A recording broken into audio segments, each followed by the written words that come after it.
it's a very complex place. Another place is the Osiris Shaft that I've been able to go in twice, which is an underground complex, a supposed tomb of Osiris, which is nonsensical, or even a symbolic tomb, which doesn't mean anything. And it goes 200 feet down into the bedrock. And there's no way that the dynastic people would have constructed that. They inherited it. And it's only been open to the public now by special permission for, I think, about 2 years now. You pay $2,400 and you get the place for 2 hours. That's amazing, Brian.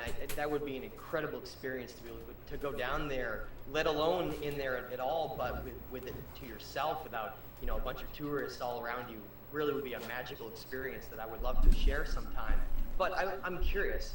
You mentioned Osiris and that these boxes or tombs are more of a symbolic tomb, as in they're solid granite, right? They're a solid material. So I wanted to ask you, I guess just your opinion or based on what you looked at, why would an advanced, sophisticated civilization like this build these structures and then build these boxes that have a symbolic value? That's a lot of work. What do you think was the purpose of it? Well, in the case of a lot of the boxes, these boxes weigh up to 100 tons, and each one is made out of, like the lid and the box are made out of one piece of stone, because they also have other examples inside the Cairo Museum and outside the Cairo Museum, brought in from different locations. I think mainly from Saqqara, though. Saqqara is one of the largest archaeological sites in the world.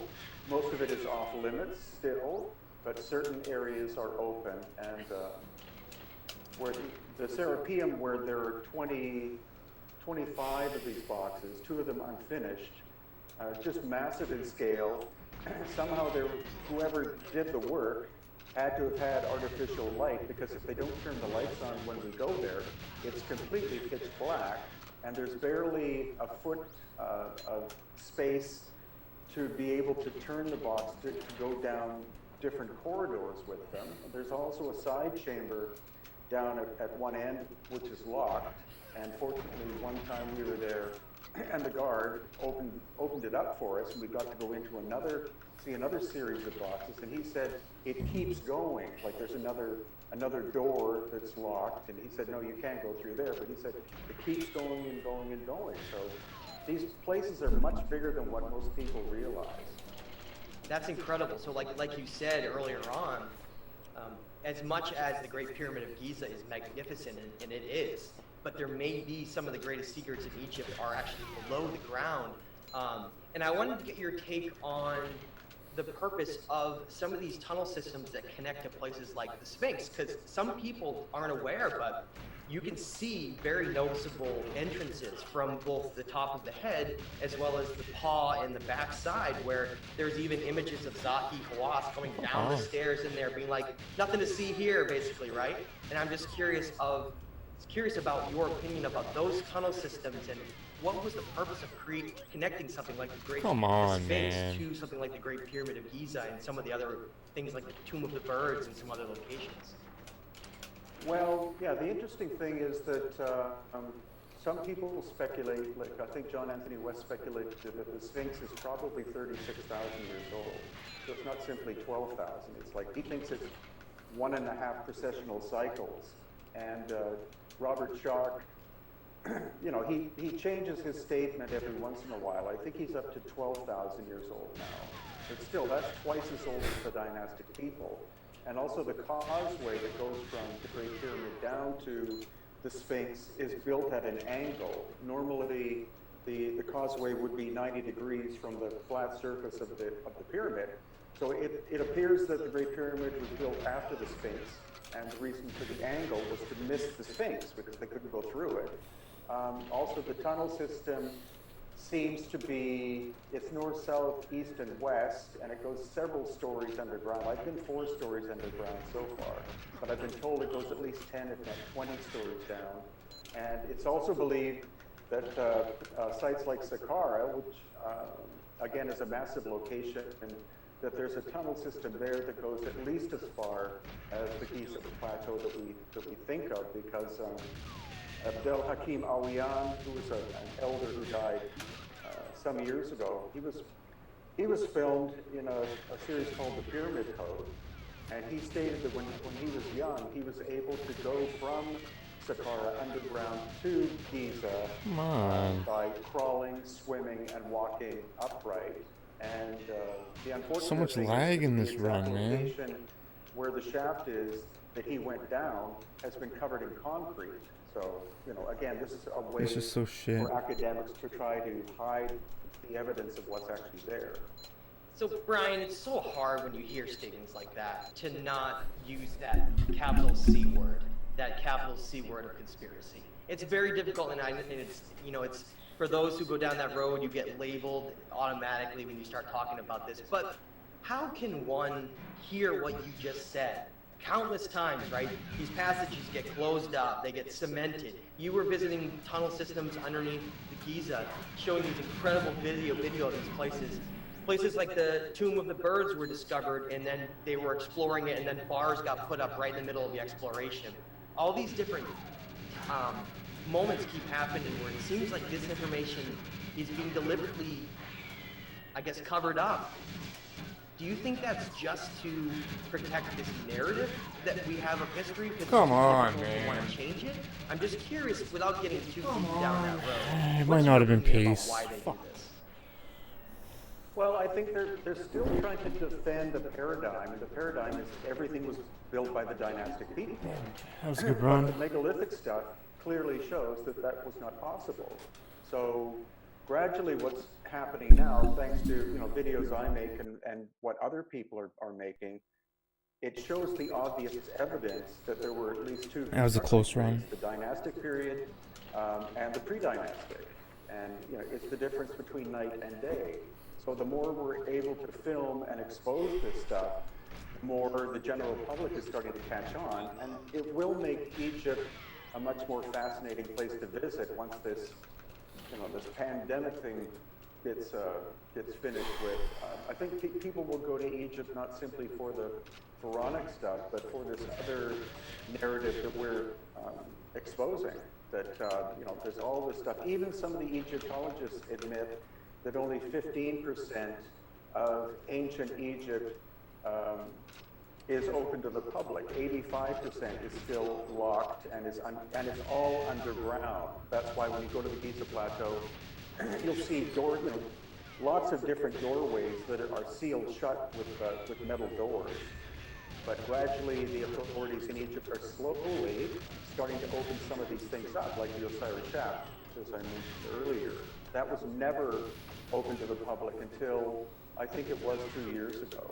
And other places like the Serapeum at Saqqara, most people who visit Egypt don't even go there because the guides don't want to pay the extra fee, or the tour company doesn't want to pay the extra fee to go into it. But it's one of the most mind-boggling places there is on the planet.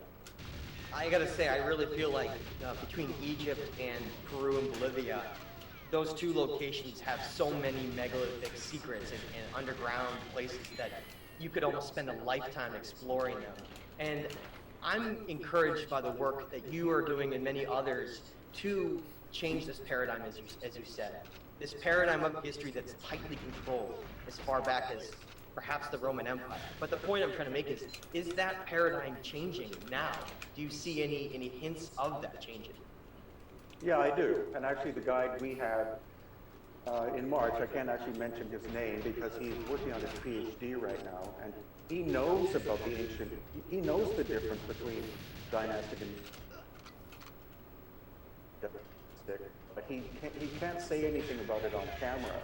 So I had to be very careful just to film him at the dynastic sites and let him talk about Horus and Osiris and stuff like that. But he would pull me off to the side every once in a while and tell me about the stuff that is hidden there that he has seen himself, including a huge megalithic complex underneath the step pyramid. Pretty fast. Saqqara. He says Not it's bad. like an underground city that he was able to see once when he was much younger. And he believes that the new people in charge of the antiquities in Egypt will gradually open more and more of these places up, simply because they want, A, they want the revenue, B, they want the tourists to come back, and C, some of the younger Egyptologists know that Scam. there is the pre-dynastic stuff. That's such a and scam. gradually they're starting to talk about that. So that's changing the paradigm away from the controlling aspects of people like Zahi Hawass, who of course knew all of this stuff,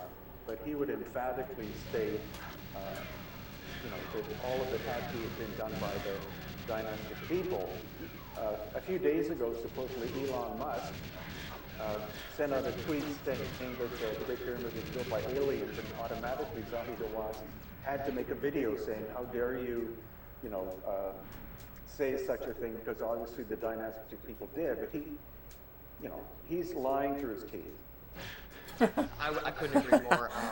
To say he's not a hero of mine is probably an understatement.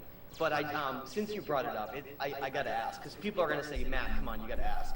You've been on the show Ancient Aliens quite a few times. I am the type of person who has a different type of perspective. I don't use the word alien. I study things like, who were these ancient gods, whether or not they were just symbolic or what. But I just wanted to get your take.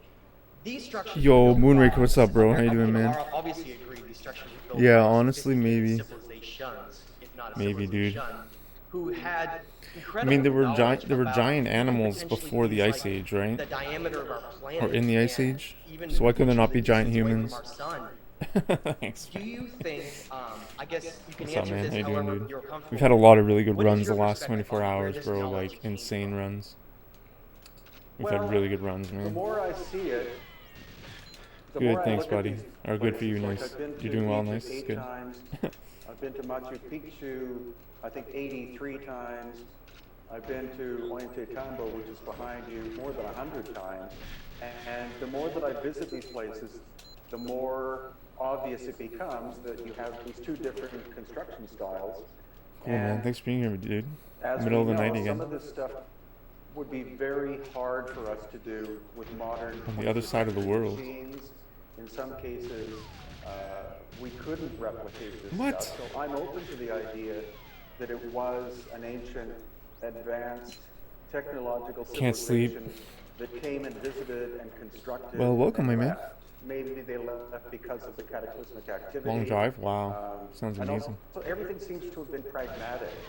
Like, what's behind you is Still part of what's called full the moon natural energy, sun fullish at moon. Ollantaytambo, and that's something Full moon that was a they couple seem days to ago, but still the named big it moon is because they there. found it damaged in place, and then they built all around Oh, you it. love driving? Nice. Yeah, me too, dude. So, yeah, I'm starting to think more and more that it was off-world Nice, man. visitors rather than being an advanced ancient civilization, because we have no actual evidence of anything like so-called Atlantis. People keep saying Atlantis is in the Atlantic, or it's in Quebec, or it's in, here, there, or it's Antarctica, Quebec? or whatever, but we don't have any actual evidence of their existence. So I think, the more I visit, the more I'm very much open to the idea that it was visitors who came and built for some Sounds like some pragmatic Quebecers reason, scammed in big what time. we think of as energetic structures, or structures that are very sensitive Oh, wow, to interesting. vibration and energy.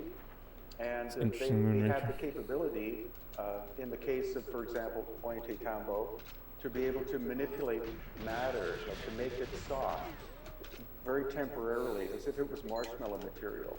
And so then those stones would basically perfectly fit each other because it was temporarily made soft. And the mountain from which the stone of Ollantaytambo comes from is across the valley and on top of the mountain. So how could the Inca how could they have cut and transported Longer to blocks rake. that What weigh does up to raking 70 mean? tons? There's just no way. That's absolutely amazing, and to me, it's so obvious that we're talking about a culture or cultures that were so sophisticated that they had understandings that we don't even have today. And I find that to be incredibly amazing, considering that we're told in our official history books that we're given that these were all built by the I get Inca, it. less That's than funny. 5,000 years ago, and that's the whole story, and there's nothing else to it. But like you said, when we're talking about precision, we're talking about structures that were so precise that, like I said before, we perhaps couldn't even build them today with some of the finest masons that are around. I know that I believe you've met and talked to some when you were explaining or trying to understand places like Tiwanaku or Pumapunku, and some of them, I think we did this quite a few years ago, but some of them came back and were like, I don't even think I could do this with some of the tools and machinery I have today, right?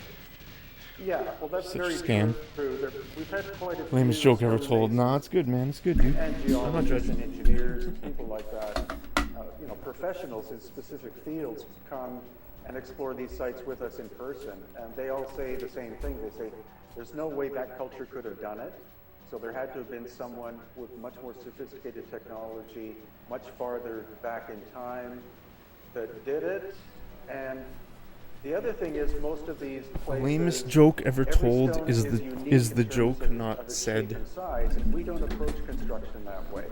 We like to have one uniform thing, like a brick or Is something. this joke not and spoken? whoever was building this stuff, just like, well, this. Yo, might what's up, need Southern to Yellow be Jacket? shaped How's it like going? this, and it goes there, Morning to and you. maybe it shapes like this, and it goes there. And it's not what we would think of as a Fucking logical hell, way to man. build, but the evidence is, What there. is up, Southern Yellow Jacket? and Welcome. It's difficult for me to wrap my head around, exactly what the purpose of these structures were. And I want to expand on a concept and Hope get you had a your nice Independence build up Day. to where we can try to maybe together discuss, why they would have built them like this. For example, one of the things that's, I think, one of the greatest examples to bring up to connect all of this, that we sort of scratch your head wondering, how the heck something like that could have been done, is when one of my favorite videos, when you explored the Karnak temple complex, and Nikki. you were pointing out how there are places within Egypt, especially in Karnak and a few others, where there are these stone blocks that seem to come from a very, very far distance away. For instance, one of them, you identified, Yeah, really. using a fellow geologist you were working with, this massive travertine block that is a type of material that doesn't come from even potentially Africa. Is that correct? Yeah, she believes that the nearest location would be Turkey. So, that's moving stuff, a big distance, and then, of course, all of the stuff, the granite, most of the granite seems to have come from Aswan, transported hundreds of fuck miles off. to the north, some people say. Fuck you. Or the standard idea is that the Egyptians built giant barges to We've been having transport really good stones runs, though, and my olives friends. and stuff, but there are no My trees colleagues. that grow in Egypt My of any pals. size that you can use to build a boat out of. So the material for the boats and barges would have to be brought in, and that's a distance of at least 1,000 miles. So yeah, that's the puzzling thing. There's one of the largest statues that ever existed in the world. Why? It's located at an area called the Ramesseum, which is in Thebes, and it was one piece of stone weighing 1,000 tons. And it was a seated figure of a human being. And now, it got blown into many fragments. Some say that the damage happened during the historical time period, but I don't believe that. I think it's much, much older. Well, I'm glad you brought that up, actually. That's a great area for us to expand on. I wanted to say that along the lines of in Thebes, let's stay in Thebes here. The Colossi of Memnon in the Theban necropolis these two statues are mind-boggling to me. Because, they're 60 feet tall each, which some people might understand how tall 60 feet is. It's enormous. And they're estimated to be 720 tons each. And of course, that comes from your videos. But one of the things I want to ask you is, and it may be something that you've mentioned before, but I've gone into Google Earth and gone right down into those statues and sort of moved the camera around and looked at where the damage was done, this vitrification on the statues. And I'm finding a measurement or pointing northeast on each one of these statues and many other structures around the world. Do you find a common direction where you're seeing damage come from, and what does that say to you? Yeah, the damage there and at other locations in Egypt, like at Karnak, it appears to have something came from the east. And, Robert Schoch's idea is that it's plasma ejection from the sun.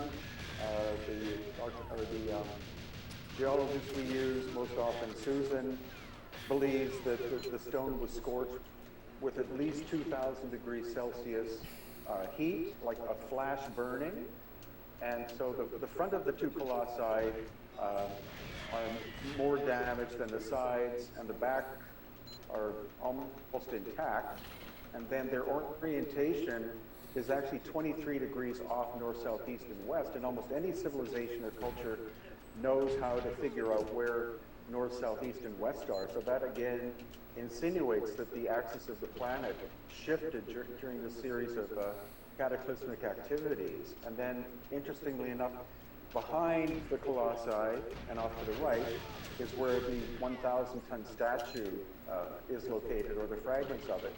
And it's scorched on his backside, so it looks like he was facing into the Valley of the Kings. And so this force came and burnt the back. And you can tell because the way the granite is falling apart is not the way that granite normally does. It's peeling off in layers. And that indicates that the surface was flash heated, and that parts of it it's still peeling off to this day, and that would have blown the whole thing into fragments. So yeah, we see that at Karnak, we see that in the Ramesseum, and a site in the Nile Delta called Tanis, which is one of the most bizarre locations on Earth. It's a hill, but it looks like the whole thing was scorched with heat because it can't sustain plant life. And this is the Nile Delta where most of the food of Egypt is grown. So you have this weird hill that comes out of nowhere, because most of the area is completely flat. And that's the site of Tanis, which we've been to twice so far. So let's try to understand this. We have this north or east direction, or coming from, it seems like this damage has directed itself from, where we're seeing intense vitrification of these very, very hard granite blocks, causing them to literally melt or break apart into pieces from extreme heat. So we know that that is the factor that caused it, okay? So let's build off of that.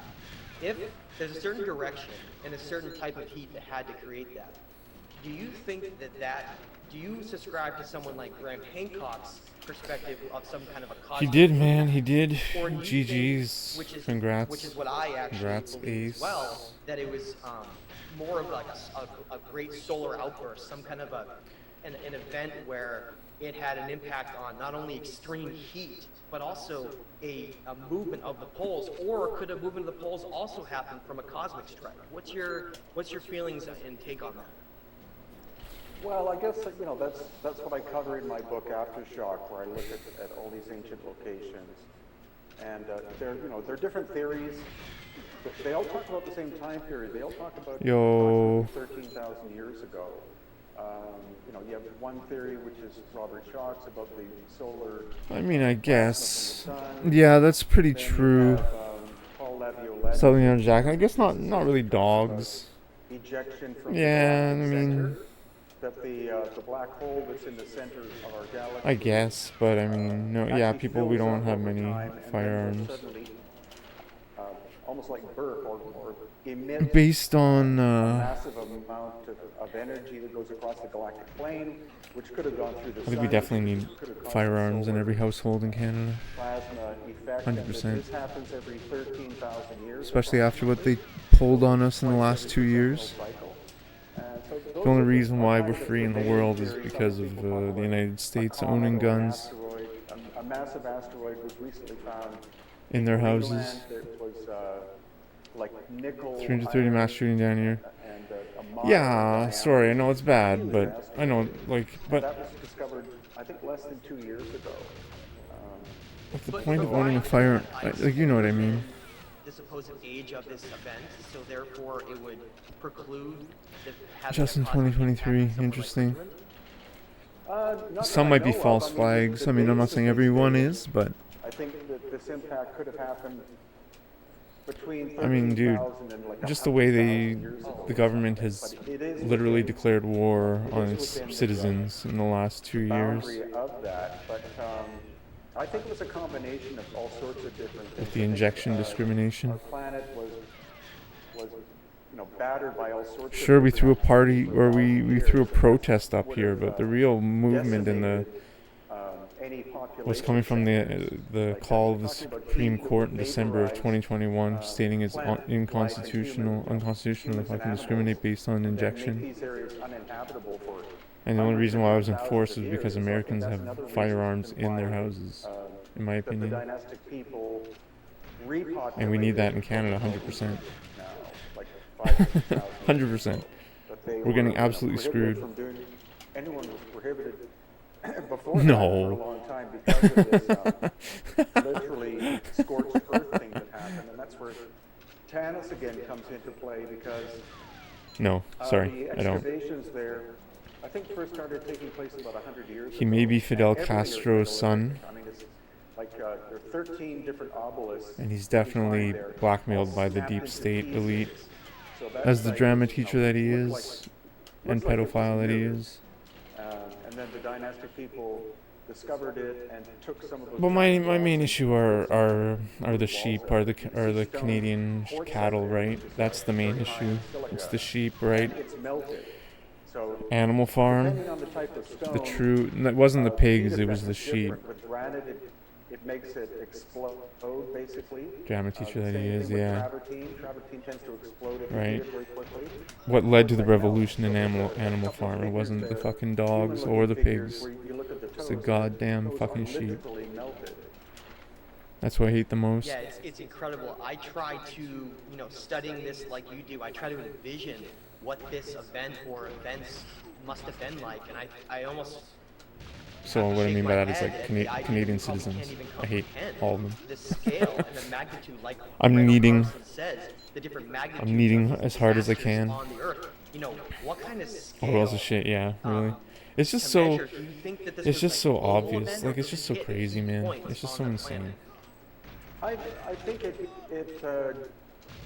I think it was global in nature, and it just so happens that. I am sorry that the there were megalithic mass sites shootings in the that we United States. I find, really you know, am. in- But you know, here it's mainly in mass Peru, Bolivia, fucking Egypt, robbery. Jordan, Lebanon, Jerusalem is a recent find. There's a tunnel system under the Western Wall. I mean, not of sheep like the Temple ones Mount, that took got it. I like mean, sheep like the 600 ones ton that block didn't in it. stand up against it. This- Because it was just a it's like test. It was general just litmus those tests, general just for the areas future of where what they you can get have away with. And they sophisticated learned they can get weapons away with a system, lot more than they thought they way in the could. distant past, and so And they will. each one of those sites has been Nothing has hit by changed. some kind of cataclysmic damage. Nothing has changed at all. Yeah, I think it was global in nature, and as far as I can tell, I've visited most of the ancient megalithic sites, except someday I would like to go to India because there's so much there. But right now, of course, it's not the time to go anywhere. So Yeah, some of the sites in India, like Barabar Hill Caves, Yeah. Elephanta Island, and Kanhari Caves, just incredible basalt carvings out of the rock, these ancient temples that really just shows you that this knowledge and these advanced cultures Oh were my covering God. a much wider area than we might believe. It's not. No, it's just, insane. I've cut thinking out about I've Egypt cut and Peru. out You have everyone in my added life. places like Petra Jordan. That's and a communist Nashe psychopath. Rostam and Persepolis in Iran, and then looking I blocked even places them. like, I don't know if you're familiar with Kinnis I told them, Rock "Fuck in you to your Iraq." face, to their Just these faces. places where these sheer cliffs are just carved out with such precision that it really begs the question. What kind of tools were But it's were these? fine. And I want to expand on that. I hate Your- this land. your The land's not take, very but good. One of the It's things not- that it's you not worth brought up in fighting your for. videos that is absolutely mind-blowing Which is fine. is when you go to the Aswan Quarry. I'm literally just you using show this the areas where a as lot long of as I these can stones were till I taken move for much of Egypt. out of the country, You probably. point out how there are these very odd scoop marks in the granite itself, where it seems like these blocks were Which is fine. scooped out and then reshaped. What kind of tool could have scooped out granite like that? What's your take on that? well, honestly, Like, I don't wanna build a future here. machine with a conveyor belt or something like that. Tokyo guy. Oh, that's nice. Thanks, man. No, I'm not really. I think it I'm was more a- a tropical It guy. was a tool that was vibrational Thanks, though. in nature, and it was I'm more of a tuned tropical to the forest, frequency tropics, to just Bahamas, Miami, um, Panama. quartz. because there's a pretty high concentration of quartz crystal It's more my gig, I in think. that granite. And so I think it was almost Brazil. like a pulse or vibrational tool that didn't actually come in contact with the stone itself. But it Excellent, just man. looks like it had a width of about 2 feet. No, I would and never live like an there or arc go there. shape. So it's deeper, the scoops are deeper in the center, and it simply would pass like up and down, and then cause the hard material to turn into Not my bag. dust or powder. It's so odd, and then at the same time we find these. I know what I'm look playing like Japanese very Goldeneye. I obvious fucking drill hate that holes too, but in places like it's the only South way America and fucking Egypt people where are it looks playing like this some kind of a fucking game diamond years drill later. was used, but that would have been, according to our, school books of having a civilization only 6,000 years old and using Bronze Age tools. Those structures would have been impossible to Because they need the easier auto aim. manipulate like that, correct? No, absolutely. I mean, diamond encrusted tools were first invented for the mining industry in the U.S. in the 1860s, I think. It just makes the start so there like way was too no easy. technology that could do that before that time. And people come up with this idea that if you had like a bronze saw and you had a bunch of powdered diamond or something, and you worked on it long enough, Who the you fuck shot wind up me? being able to make these cuts. But Like, that's fuck you. absolutely foolish to think of. So we're talking about technology we have today that existed several thousand years ago, and there's one site in Egypt called Abu Sir, which is not very often visited. It's got more drill holes than anywhere else, of different diameters. No, it's bad, man. It's really bad you here. see the spiral, clockwise Neat spiral life is the only way. that the tool was It's the only way going forward. through the material, and some estimates are that the cutting ability of those tools were 500 times more efficient than a modern diamond drill. So you're talking about a cutting material that doesn't exist on our planet that we know of. It's not the speed of penetration, it's the efficiency of penetration, which is a different thing. I mean, how do we wrap our heads around the fact that these sophisticated cultures had not only knowledge of aspects of energy consciousness in our planet and all these things that we are either just discovering now or haven't even discovered yet, but they had these tools that are in some ways, like you said, more efficient than we have today as what we consider this modern technologically advanced civilization. But yet they had things that were even more advanced than we are now. So the question is, when you look at these locations and they're traveling over 1,000 miles to find a travertine blocks to bring down to put in these temples, and then they're traveling over 400 miles to the south to Aswan to get these granite blocks in many cases, what do you think the purpose of needing to go to these great Thanks for being here. distances Appreciate it. required them? Was it because of their silica content? Yeah, I think all of the stone that seems to have been used, like basalt and granite, tend to have a high quartz crystal content. And so obviously there was some reason, I think some kind of vibrational property or energetic. Yeah, well, I think we're not allowed of the quartz pit bulls in Ontario or meant that they something would to go as breed far them or as some stupid required shit. in order to be able to It's really obtain the retarded. material that they wanted for specific purposes. Like again, with the colossi of Memnon, those are made of quartz. German shepherds, you just the one fucking on the kick them left right in the fucking face. is relatively intact. Like if they're gonna The one on the attack right you. was supposedly rebuilt Fucking by shitty the dog. Romans, like very poorly in the early. I guess it helps if you're an adult early though. If you're a centuries, child, different story. But after the death of Christ, I guess you could say. And the quarry for those blocks are in Cairo, so that's like 400 miles. That they had to be moved. Probably the original blocks were 1,000 tons each. So how would you transport that? You can't build a boat to do that. So again, it's becoming. The good thing is the more that people watch these videos, the more that they go and visit themselves these locations. It reinforces the story. Like it's not my story. It's just I've been to these locations so many times. We've never had anyone come with us who's been able to say, yes, I think the Inca did that, or yes, I think the Egyptians did that. It's like nobody's come away from experiencing these places and have been able to say that, they all go, oh my God, and of course it's much more incredible to go to these places than it is to see pictures or videos, but most people either can't afford or physically can't go to these locations. So yeah, it's becoming more and more obvious, and just through time and through people watching this stuff, more and more people are becoming convinced that there's a lot more to our history than what we've been taught, and that these paradigms are crumbling as the academics are not able to back up their statements. Like, they can't show how a bronze tool can do the work, on a hard stone like granite, and so, their paradigm is disappearing, and the younger academics that are coming up, they Come on, let's go. They see it themselves. Please. They see that the Please. nature of the history is much more complex than what their professors taught them. And now they talk in secret about it. Should have done friggin' force stuck, whatever. And tell the world that our history is much more complex and much grander than what we think or what we used to think. Yeah, and I certainly welcome that new paradigm coming in. That's why individuals like you and many others, and as myself, we work so hard to expose and just show the world that look at this.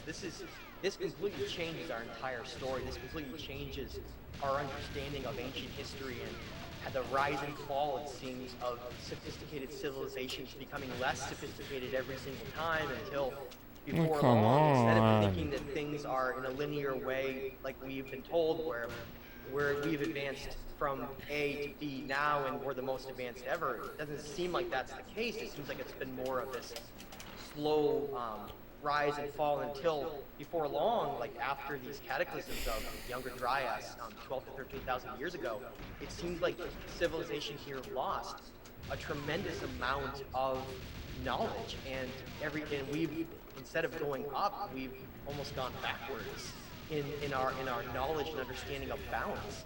So do you see a lot of merit in studying these structures in a way where we can almost learn about our previous selves to maybe relook at where we are now and change our perspectives a little bit about what our place is in the cosmos and what we are here, what we're doing here?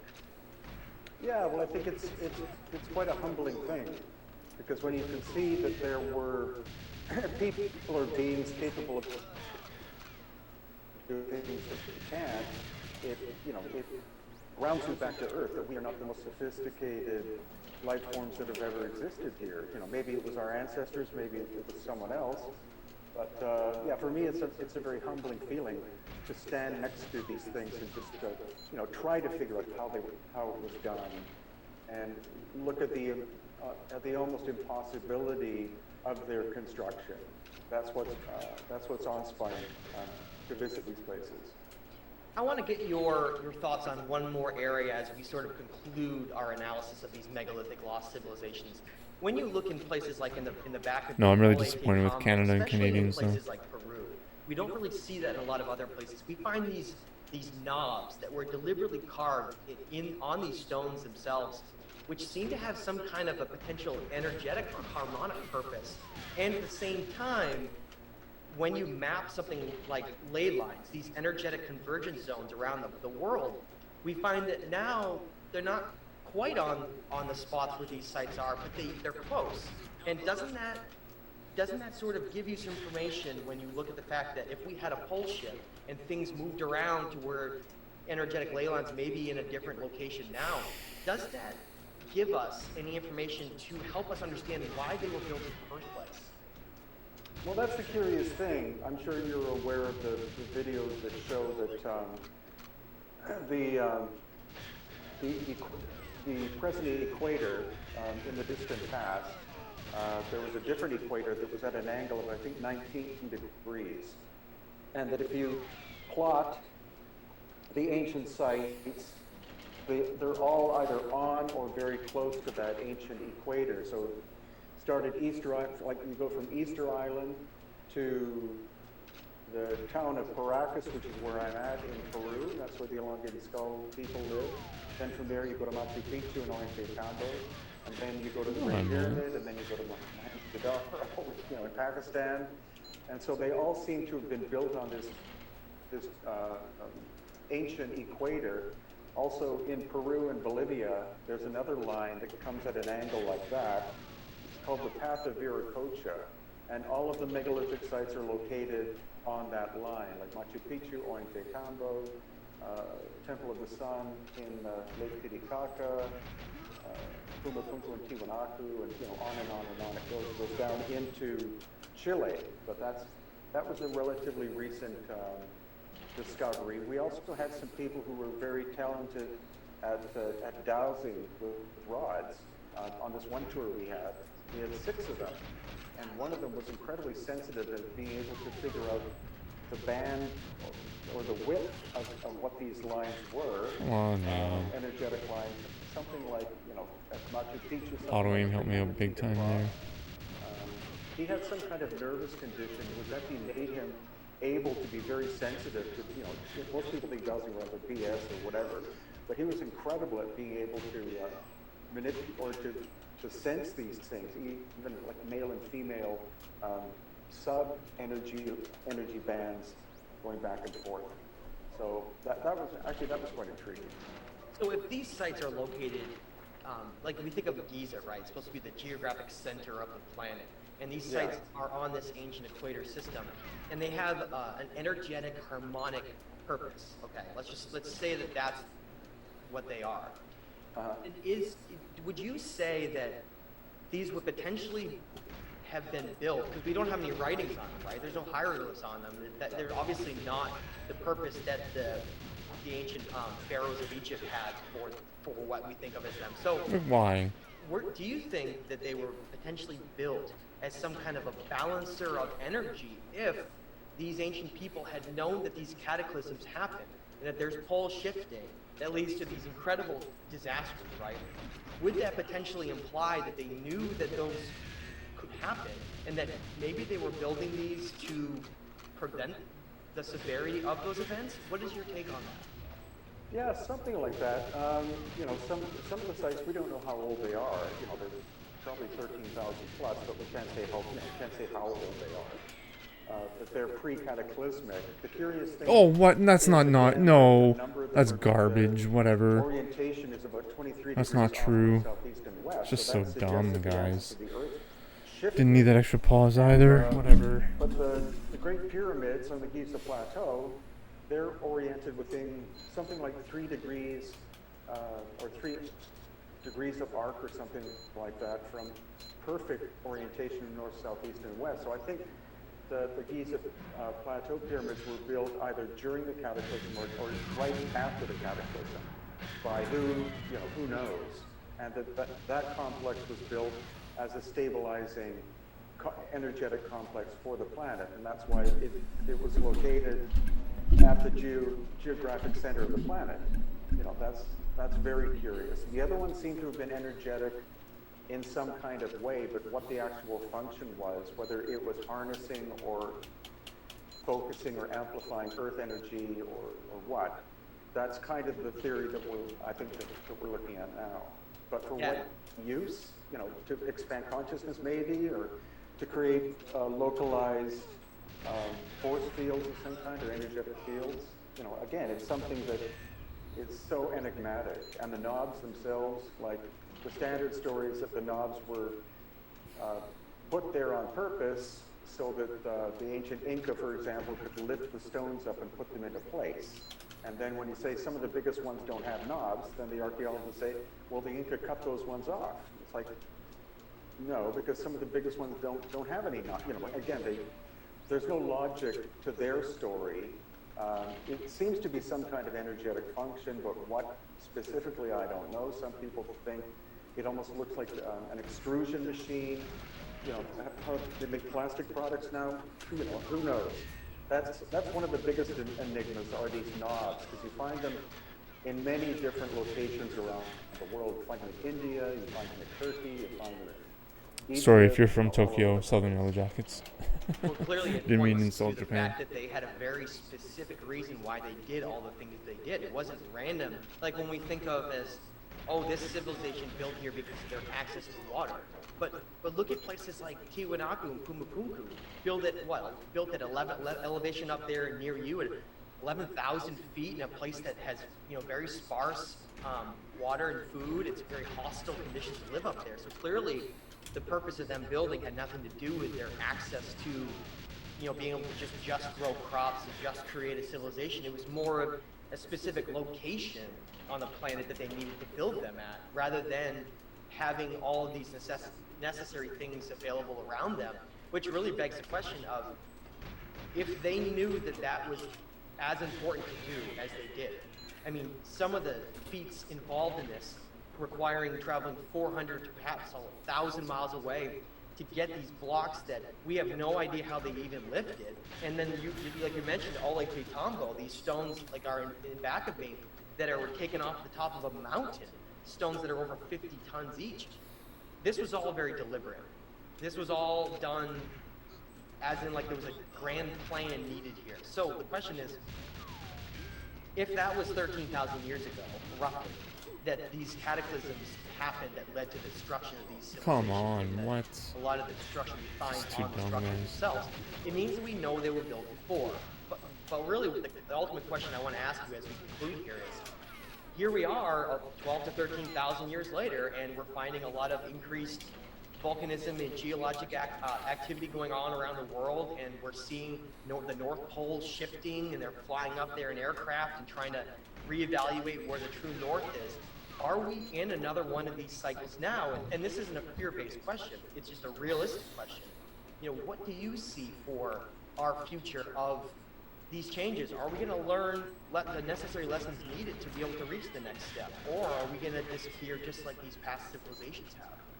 I think we're going to disappear because it'll come with no warning, and it'll be moving possibly at the speed of light. So I very much, we're within the time window.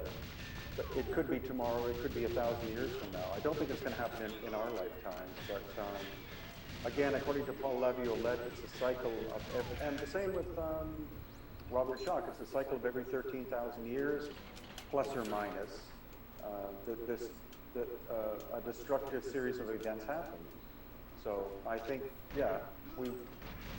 one is coming, but I wouldn't be fearful of it. And I hope it's not going to happen in our lifetimes as well. Is there any chance that, with some of the whispers and the secrets of some of the technology that we may or may not have, potentially some of the strange visitations to the North and South Pole and some of the interest in Antarctica, do you think that there is potentially an attempt to try to prevent this? Is this a known thing? And is it possible that, in your opinion, the technology that we have present could potentially prevent, maybe not all of the solar outburst destruction that could happen on the planet, but what about preventing a full pole shift? No, I don't. I think we're at the whim of the forces of the universe, and people in the know and people with tremendous wealth are either building underground or they're moving to very rural locations in order to be able to cover their own asses, I guess. But for the general population, it's like, no, it'll happen, and that'll be just another stage in the story of life on Earth. Incredible. I'm simply glad that we do have these ancient megalithic structures to be able to study, because they tell us that what the capability was and potentially could be in the future. All right, Brian, last question for you, and it's a quick one. Do you think within your lifetime that the paradigm of lost civilizations in our ancient history and accepting megalithic structures as being from an earlier culture, do you think that this paradigm is going to change within your or my lifetime?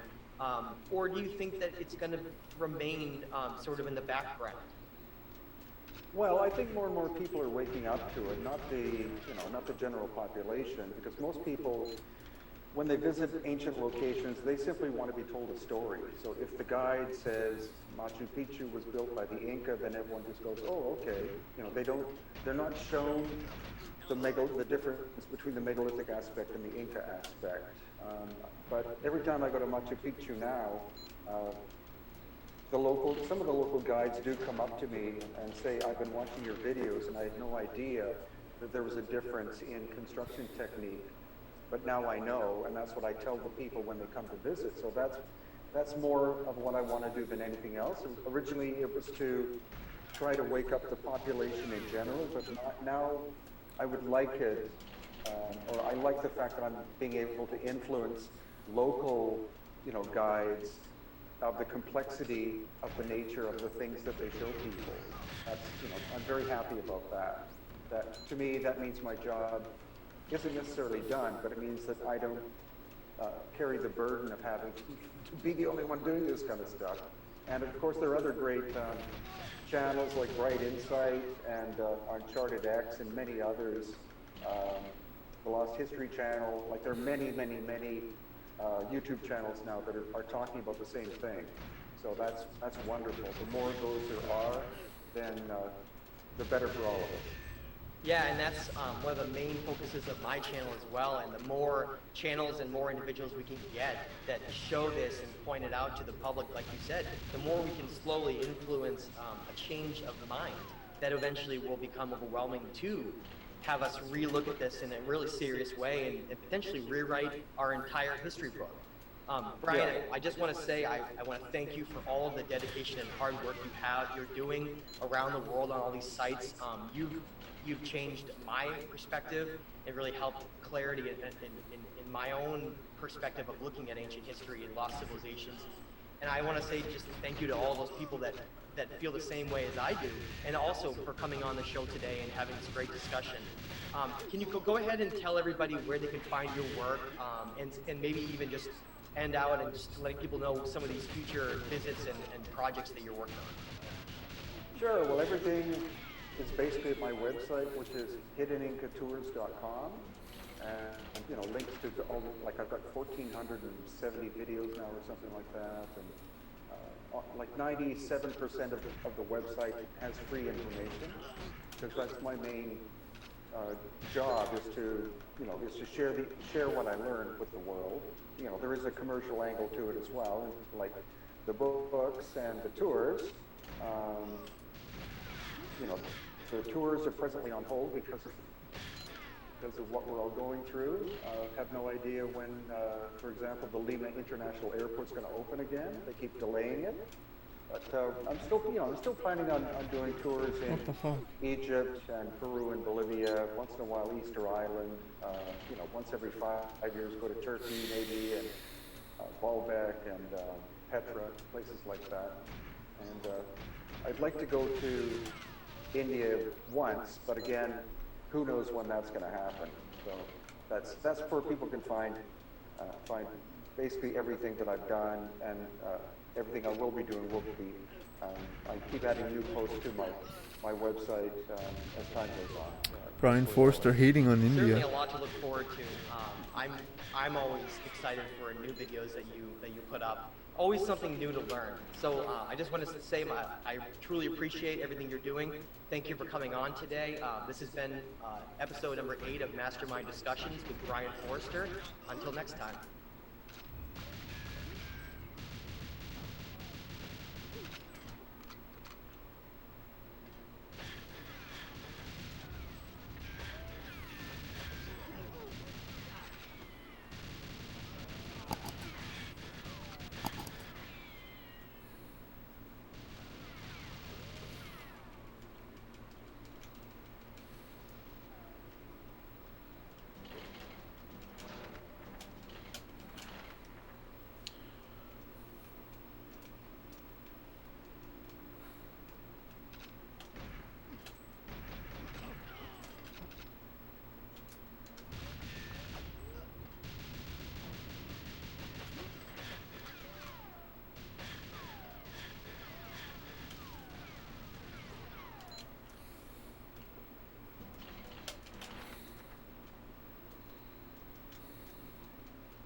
It leads me to another question, which is, when you look at these huge single-piece objects, particularly the ones that deal in complex curved surfaces, do you have any speculation as to the tools that could have been used to make this? Are we talking about things like giant lathes or 3D milling machines?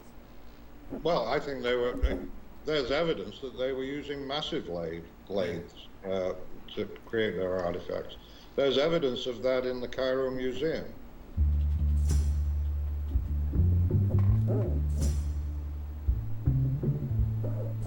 Hello all, my name's Ben, welcome back to Uncharted X, and today I'm very happy to bring you a podcast with someone that I've wanted to speak with for quite some time, and that is engineer and author Christopher Dunn.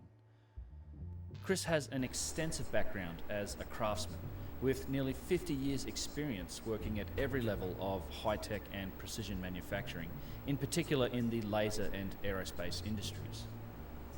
In 1977, Chris developed a passion for ancient Egypt, and over the ensuing decades combined this passion with his professional expertise and wrote 2 books that investigate the evidence for ancient technology that is contained in the structures and the objects that come to us from our distant past. I think that these books, both 1998's The Giza Power Plant and 2010's Lost Technologies of Ancient Egypt, should be recognised as amongst the most important and pivotal works on ancient civilizations in our time.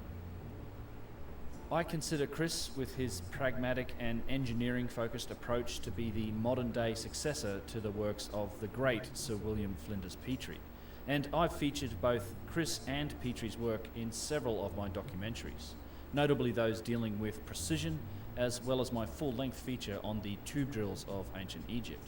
And you'll find links to those in the description box below this video. This podcast was a real treat for me, and I want to sincerely thank Chris for granting me some of his time. We cover a lot of topics in our talk, and I've added in some video and images in spots to help illustrate some of the points, and I very much hope you enjoy the discussion. Well, hello everyone, and welcome back to Uncharted X. I am just delighted to say that I'm being joined by Christopher Dunn today. I'm a huge fan of your work, Chris, and welcome to the show. It's great to have you here. Thank you. It's a pleasure to be here, Ben.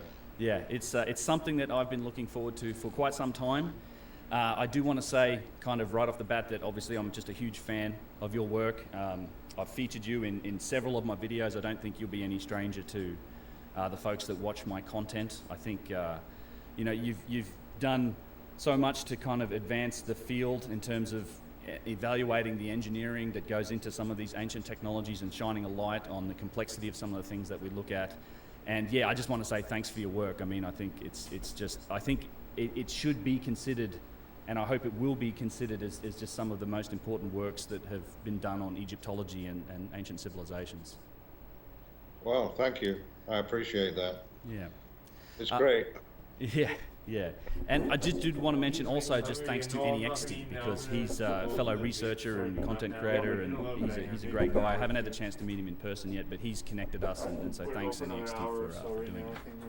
Yeah, thanks, Next. Next is a great guy. I met him in California at the CPAC conference, and I was really impressed with him. Yeah, I'll get him on my show at some point too. I'd hope, but yeah, I think there's a lot of. I have a lot of questions for you, and in fact, my audience has also submitted some great topics and some things that we'll get into. But I thought a good place to start might be just to try and draw a line to what first triggered your interest in this space, into researching and discovering all of the precision and the engineering that's involved in all of these ancient monuments, because it seems like a long line.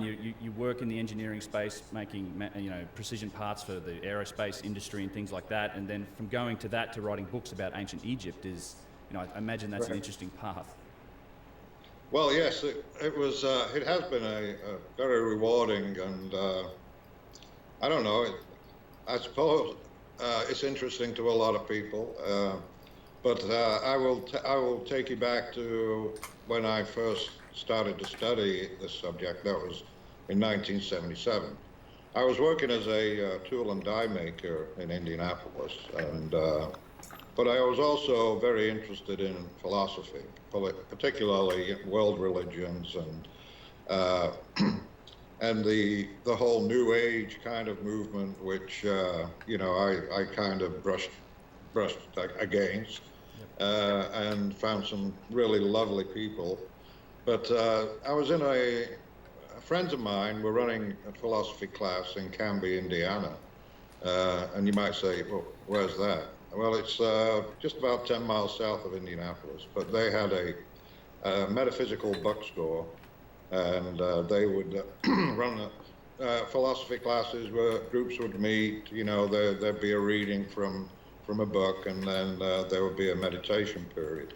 But in their bookstore was a book by Peter Tompkins called Secrets of the Great Pyramid. And that book fascinated me. It was expensive at the time, about $20.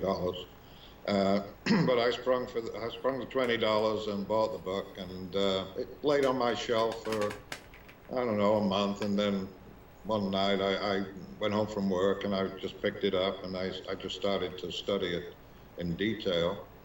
And so it inspired me to try to figure out what was going on in the ancient world, ancient Egypt, or even pre-existing cultures, which we are now beginning to talk about a lot more widely and frequently. But the question in my mind was, how does a primitive culture develop to such a point where their state of the art at the time in some cases exceeds our own? My focus was really on the Great Pyramid and that particular structure, studying that. And then, of course, the name that came up, the source material that came up was William Flinders Petrie. And so as I was going through the bibliography of the book and ticking off the books that I needed to buy and making a few calls, I found that there was a copy of Pyramids and Temples of Giza in the Indianapolis Library, the State Library in Indianapolis. So I made a trip to Indianapolis, and I made bought a photocopy of it. And so I had a permanent copy in my library. And so reading through that's how I connected with Petrie's work. And of course, with my profession at the time, it really resonated with me because of his focus on the impossible work that was being done and the lack of tools to explain it. Right. And of course, that I've kind of amplified that over the years, but reading his chapter on the mechanical methods of the ancient Egyptians, and him referencing the use of lathes, the use of circular saws, flat saws, and other kind of methods, which hole drilling is the big one. Yeah. And you produced an excellent documentary on that. Thank you. And so, Petrie really resonated with me. And so as I continued on in my research, I was writing a book called The Giza Power Plant. It came to me one night, and it took 21 years to actually get it published. But yeah, so it was like, what's going on here? And then my passion, my focus became the Great Pyramid. I had to try and figure out, what was going on, because here you had a very precise structure, the most precise structure on the planet that was supposedly built 4,500 years ago.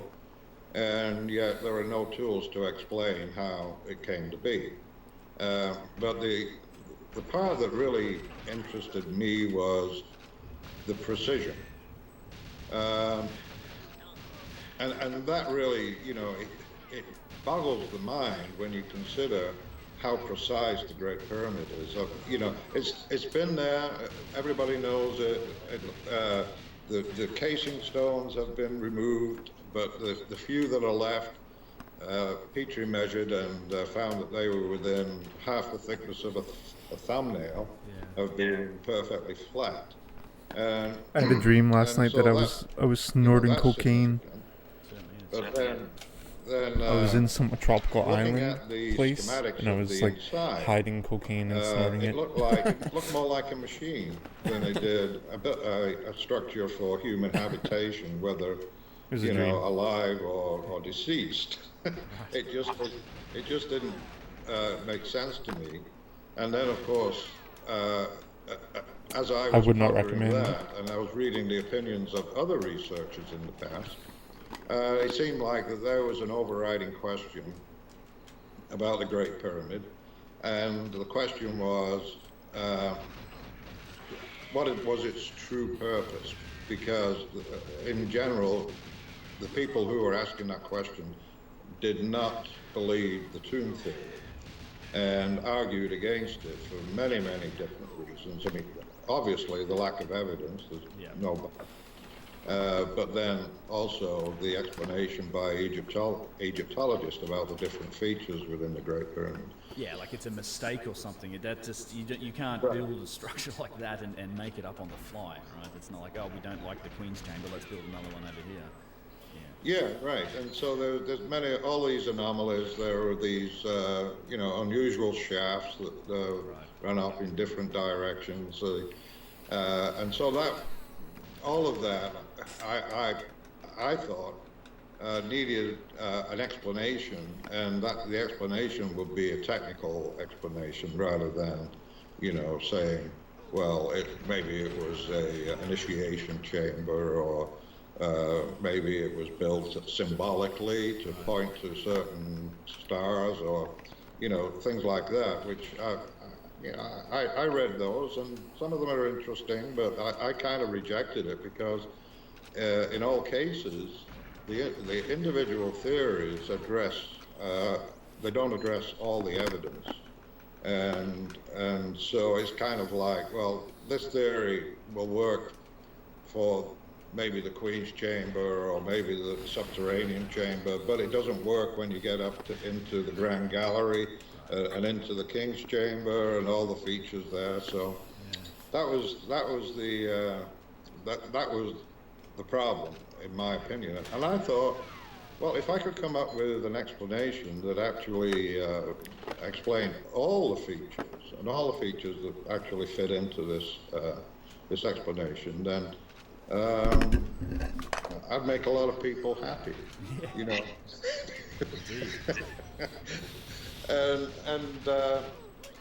it's amazing though the response. I mean, the people who had the other alternate theories, they kind of rejected mine, and continued on with theirs, which is fine. But that's what got me started, and then since then, my career kind of developed and evolved, and went into engineering. I ran a laser job shop in Indianapolis for a period of time in the early 80s. And then I was hired by an aerospace manufacturing company in Danville, Illinois. And so I retired from there a few years ago. I worked there for 27 years. So it's been a very fruitful career. And, I knew that I wasn't going to make a good living writing books.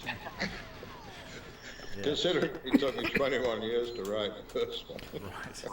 Yeah, I feel you there with YouTube and things like that. But yes, yeah.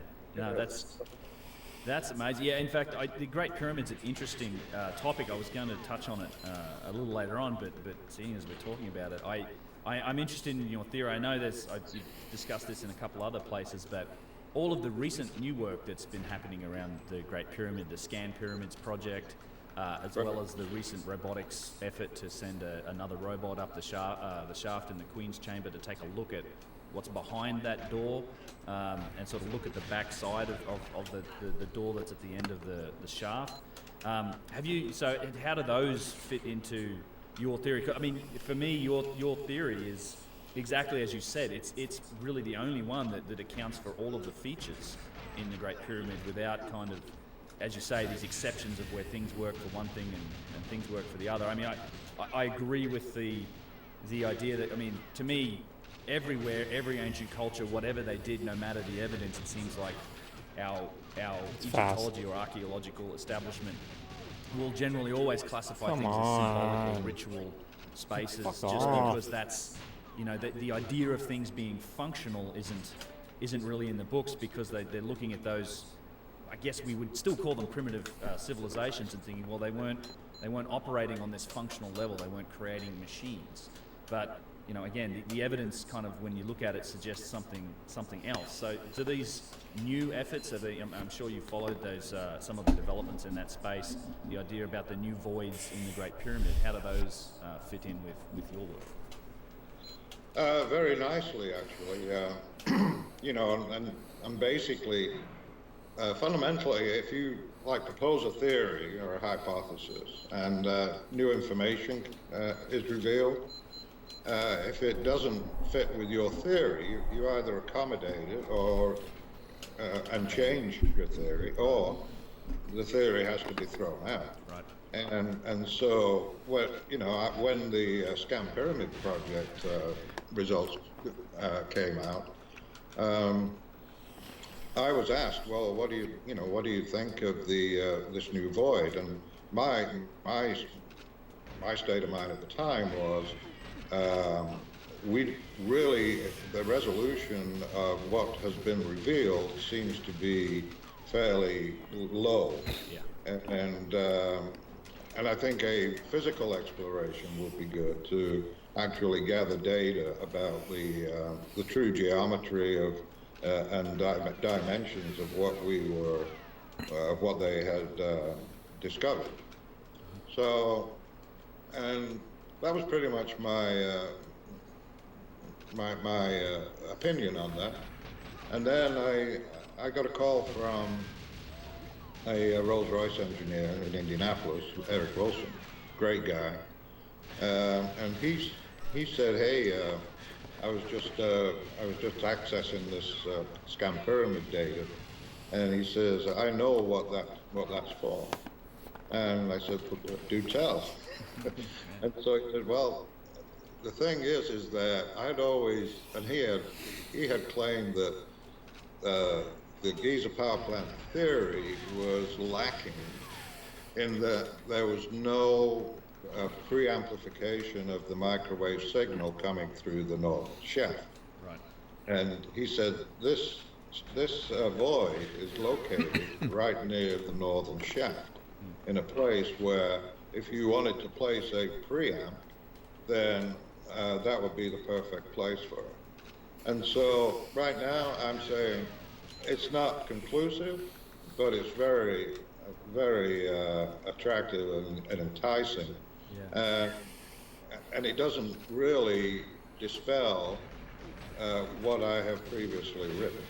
That's interesting, isn't it? It does fit right. It seems to fit right in that space. And I mean, I hope that there is going to be that physical exploration of these spaces, and hopefully the public in general will get to see the results, and not within, not decades later, but when it happens. Well, I mean, here we are. Here I am, decades later.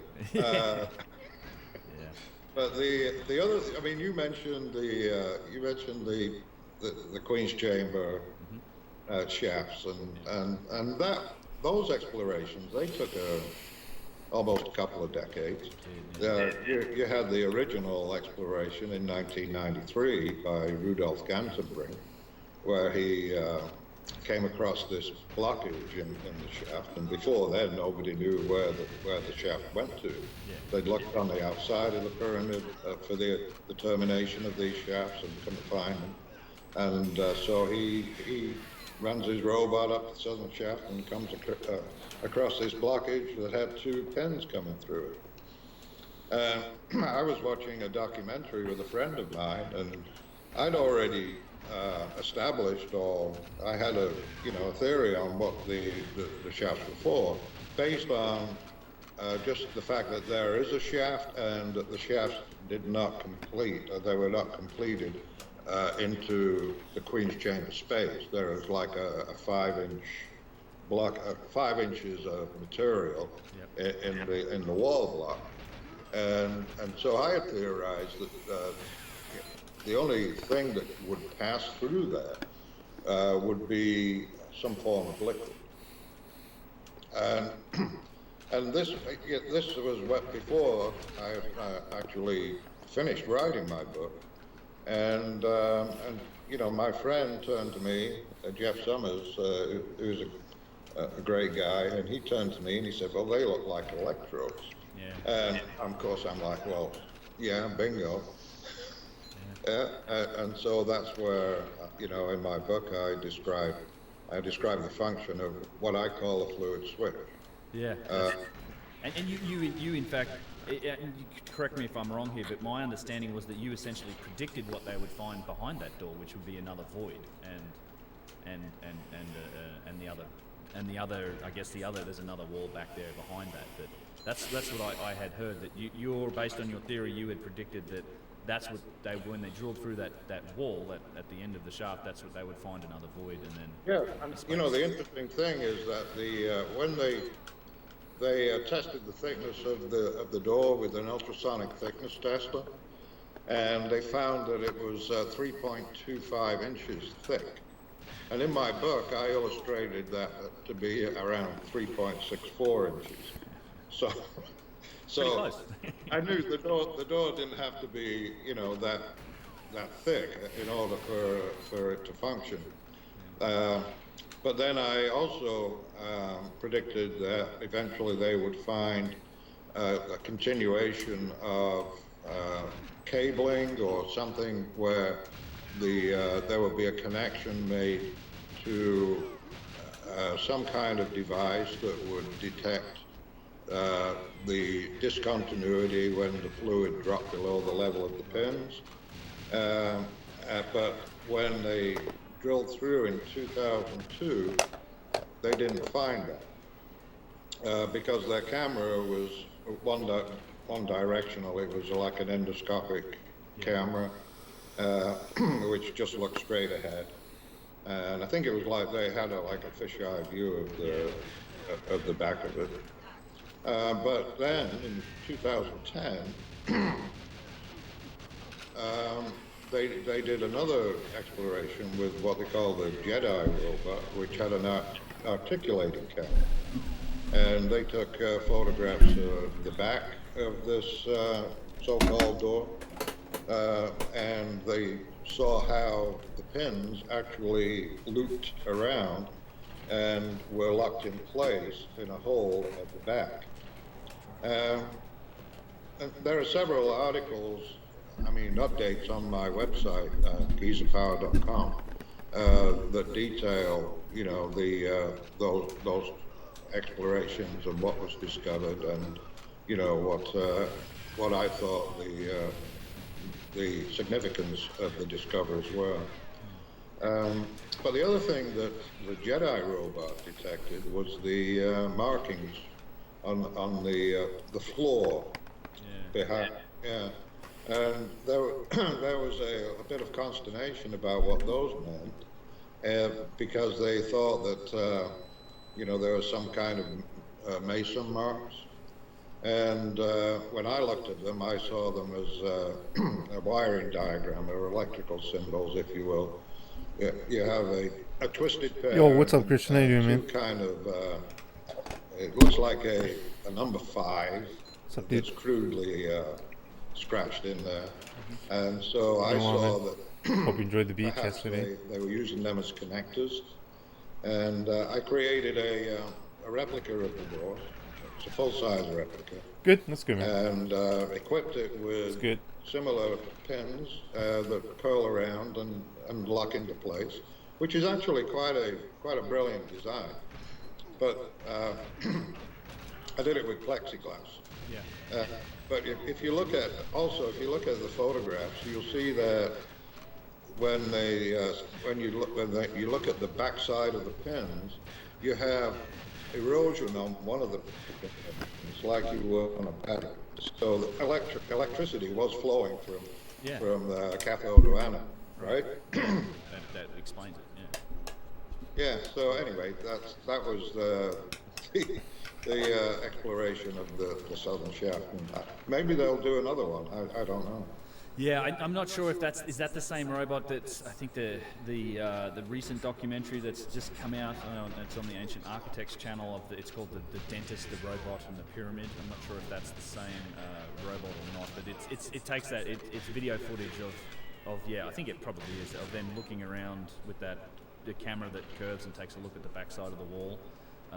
It's a documentary that's only just been released this year. It was the team was led by a guy out of Hong Kong who was a dentist who literally beat down Zahi Hawass's door, but just persistently bothered them until they let him do this experiment with his team, and they went back a few times, and it's shown exactly what you're talking about. It makes me think that is that effort. I'm just I watched that recently, but it's just come out in the last month or two. Oh, well, send me a link. For Christian. I will send you a link. Yeah. Awesome.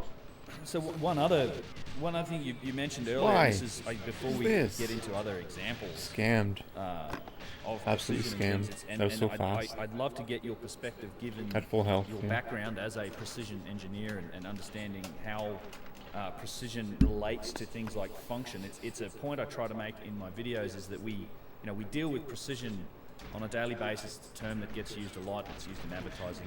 We do all these types of things, but it's at some point when we can measure some of the precision, for example, like flatness, things like the boxes in the Serapeum, or the precision shown by the symmetry of the Ramses statues.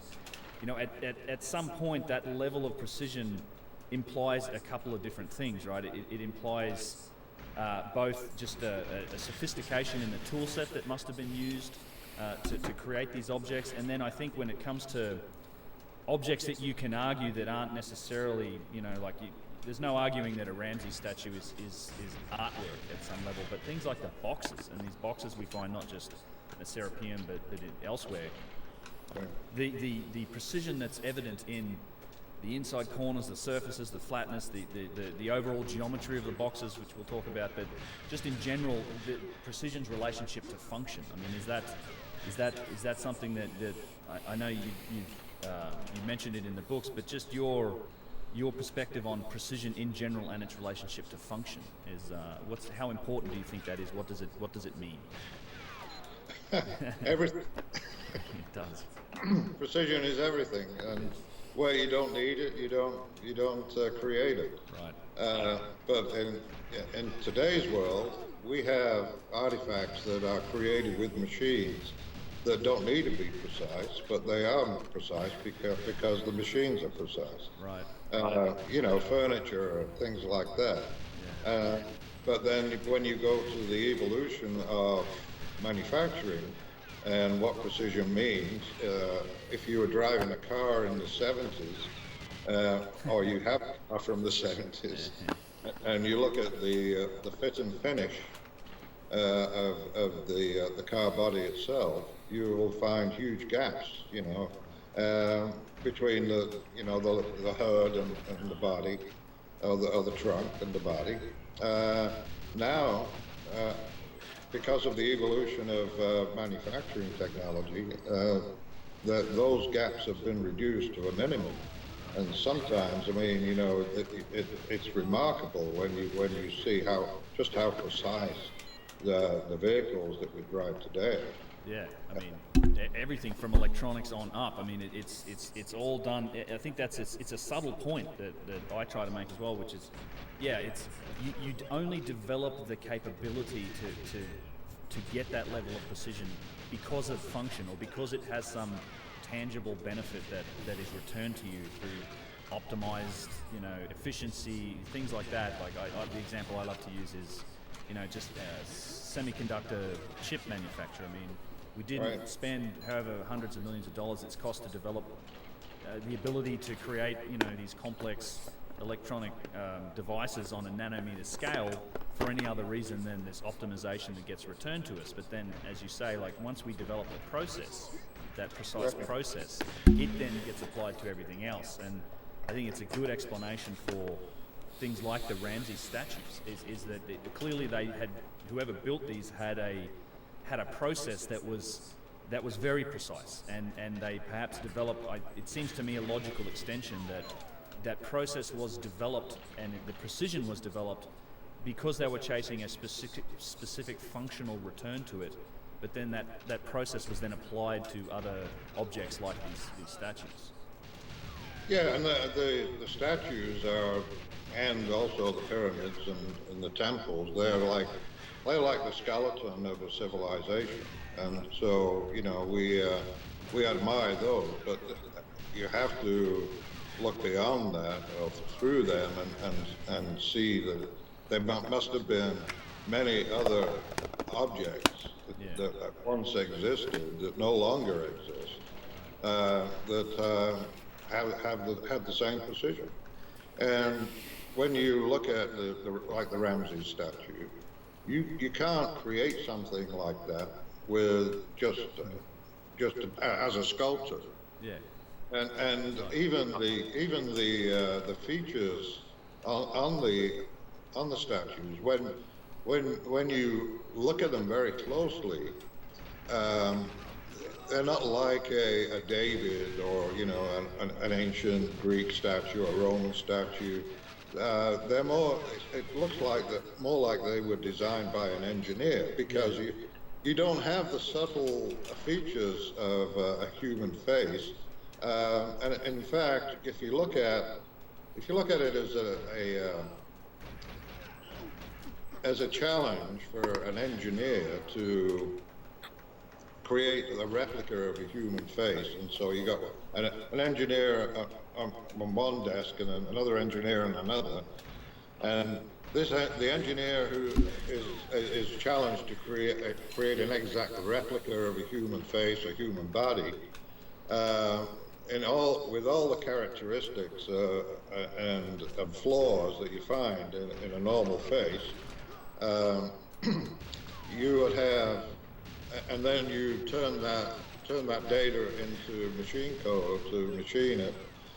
You would have many pages more lines of code to create an authentic human face with all the characteristics of a flawed human being like you and I. Well, me anyway. I'm certainly, trust me, I'm not symmetrical in any way.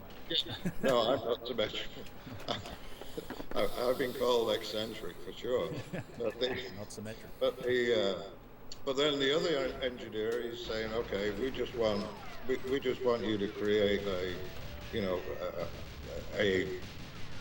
a body and a head using the least amount of resources and code that you can generate. Well, you're looking at the Ramses statues, because you look at the face, it looks perfect, and it is perfect in a way, too perfect. Right. And then there are other features of the statue, like the hands and the feet. They are they're absent knuckles. They don't have the features of a human hand with the knuckles. They're pretty much slabbed off in a way, very smooth. Same with the feet. And then, of course, they did some other adjustments in the Ramses statue where they allowed for strength by lowering the elbows so that they met the thighs, thereby not having a gap underneath the arms, which would be a weak point. And then, of course, the false beard, and which provided support for the head, and then the headdress support this way. They're like what we call gussets, that provide engineering strength. So but then the geometry and the precision is something remarkable. and very surprising to me when I discovered that. Yeah, I love the description in the book of how you just were taken aback by sort of first. I think you first looked at the head jets and the crowns, and then started to like, well, hang on, there's all this obvious geometrical, I guess, precision that's gone into this and planning, and then it sort of led you into like, well, let's analyze all these faces, and the results are yeah, as you said, astonishing.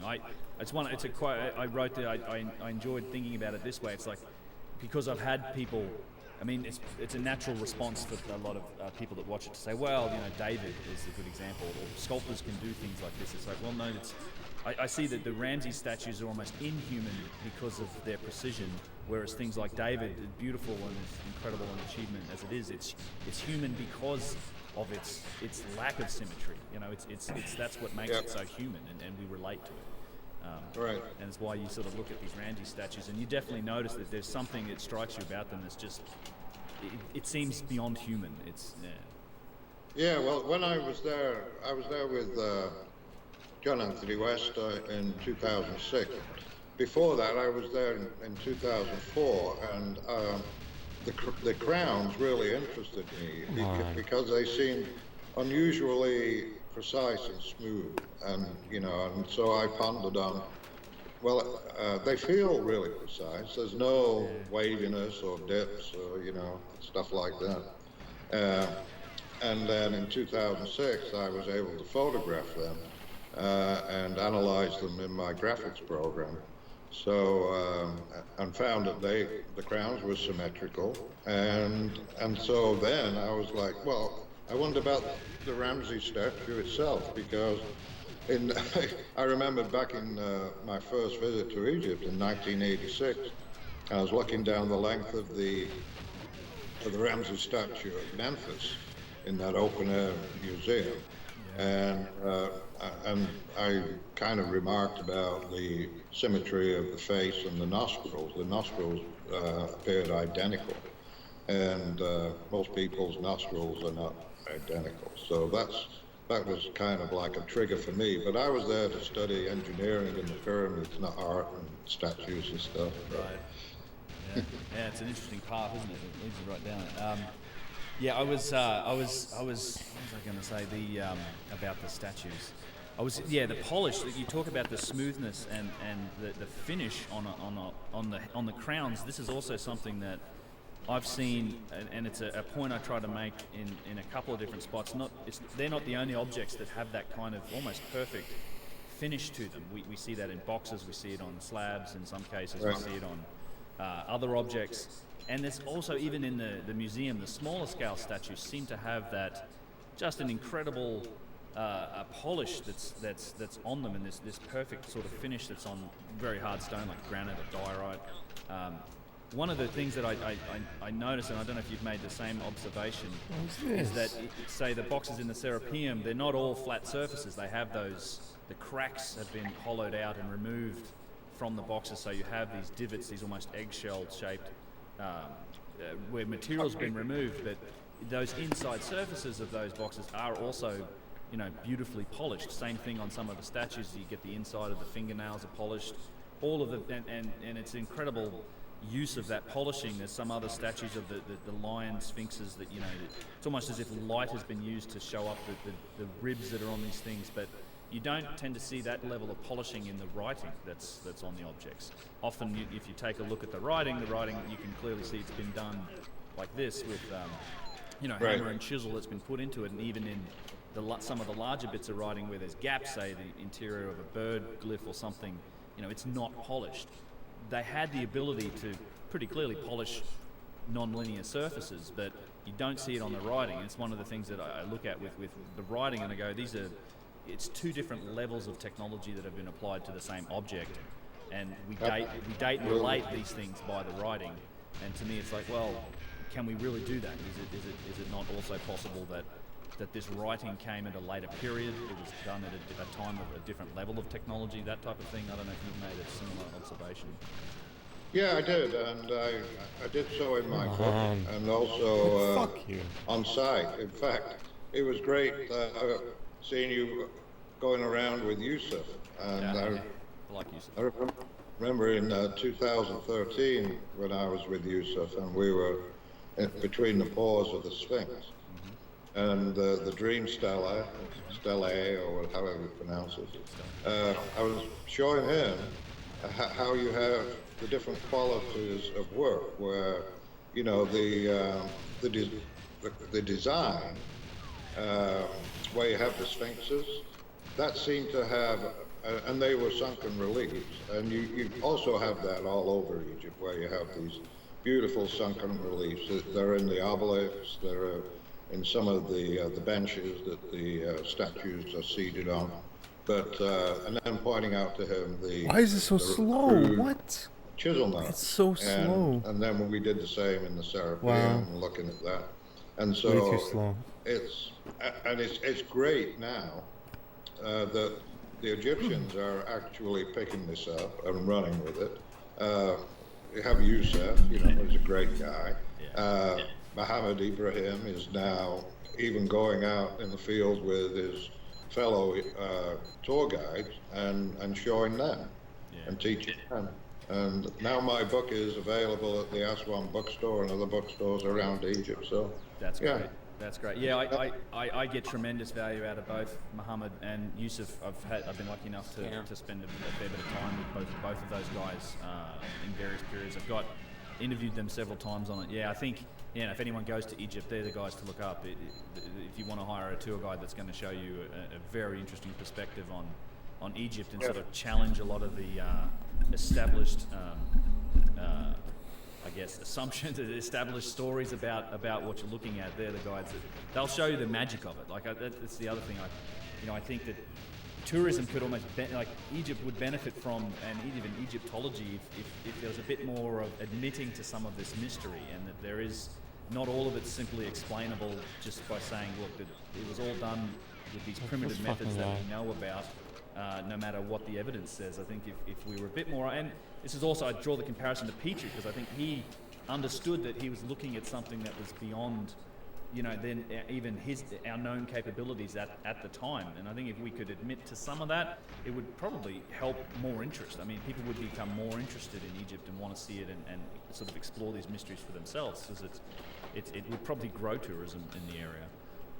Oh yeah, I mean a lot of the tours I've done in Egypt, there's been a lot of engineers, and I've talked to Egyptologists that run tours all the time, and they say every time they have an engineer in their group, the engineer is going, no, it's impossible. Yeah. They go to the unfinished obelisk and no, it's impossible.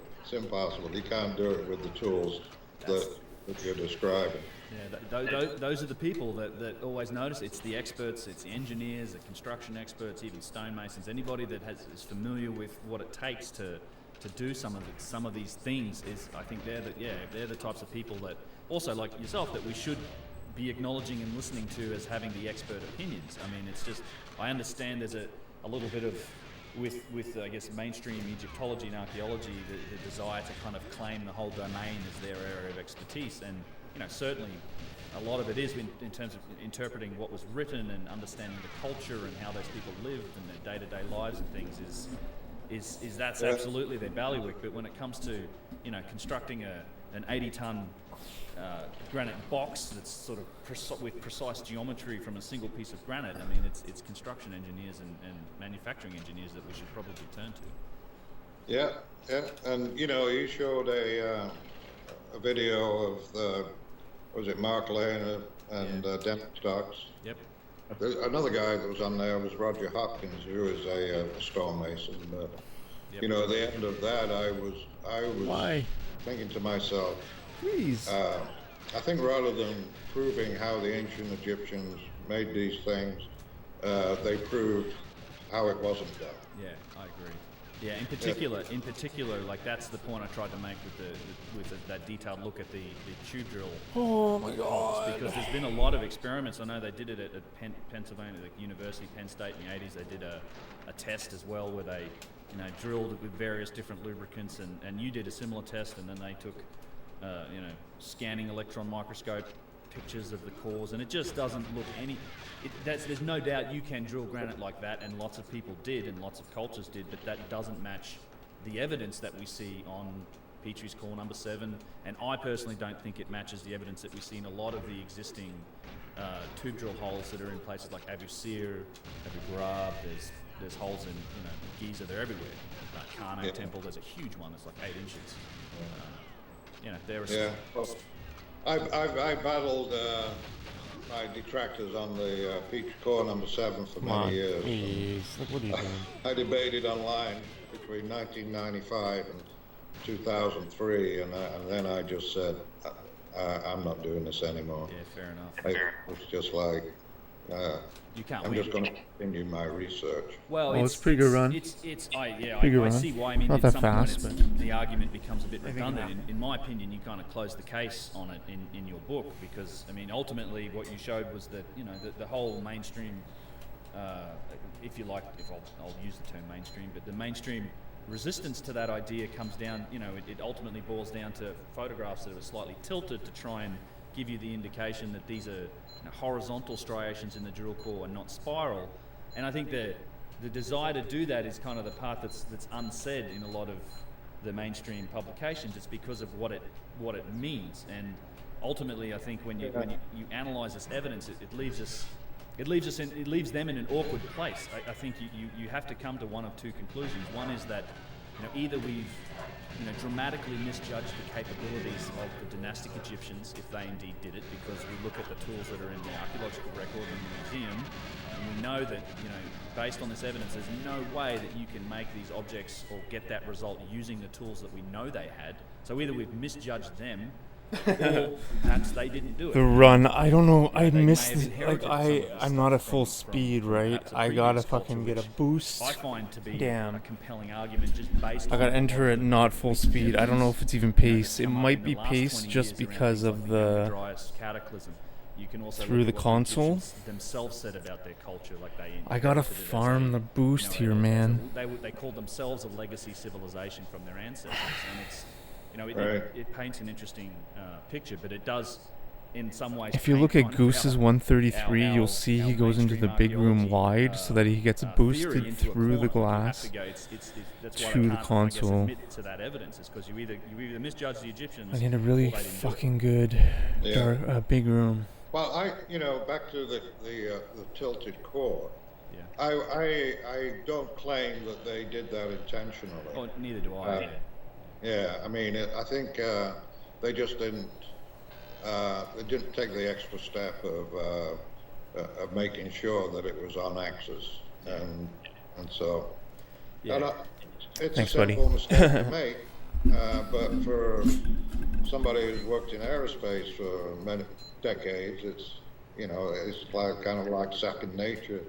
I bet, yeah. To align, to put the right grid around it and to analyze it. Yeah, I said the same thing in my video. I said it's either, it's either a mistake, that's quite possible, or it's just a deliberate kind of let's not go there. Because I just noticed it doesn't really get addressed.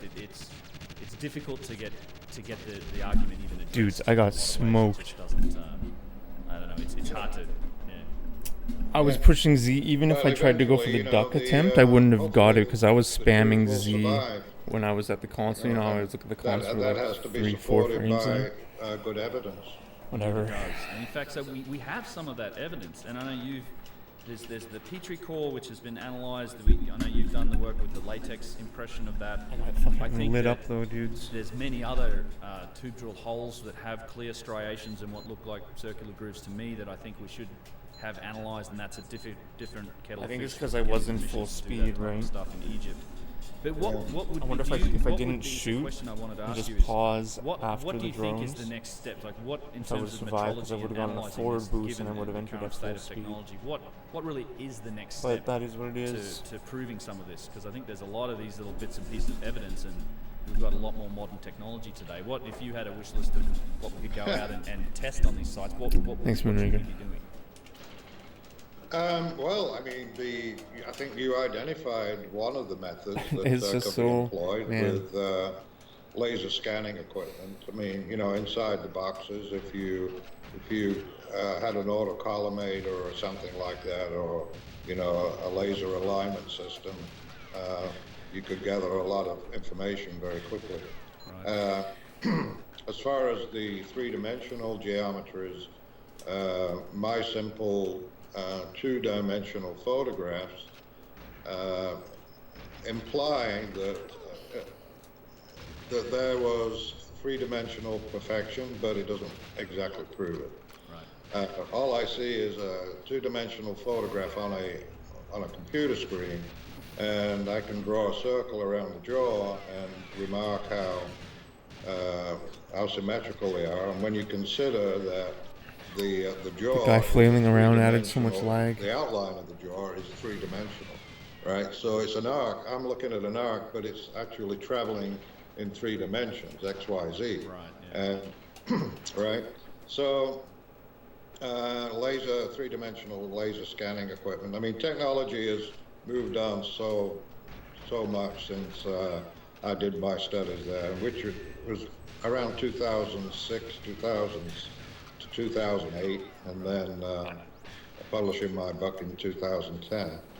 But what's available today, if I had access to that, I'd probably need a young guy like you who could actually operate it. I volunteer. I'd love to see it happen. Yeah, I think. Yeah, it's a possibility that I'd like to pursue.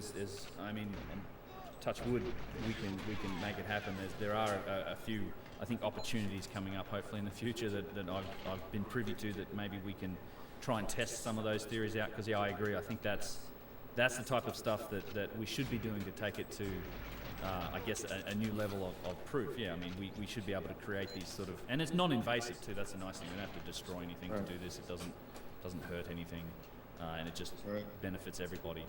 But yeah, there's the whole tube drill thing was just fascinating to me. It's probably the strongest smoking gun evidence of something that is just even today beyond our known real capability to because when you again look at the penetration rate into the granite, it's just an astonishing level. So do you have any?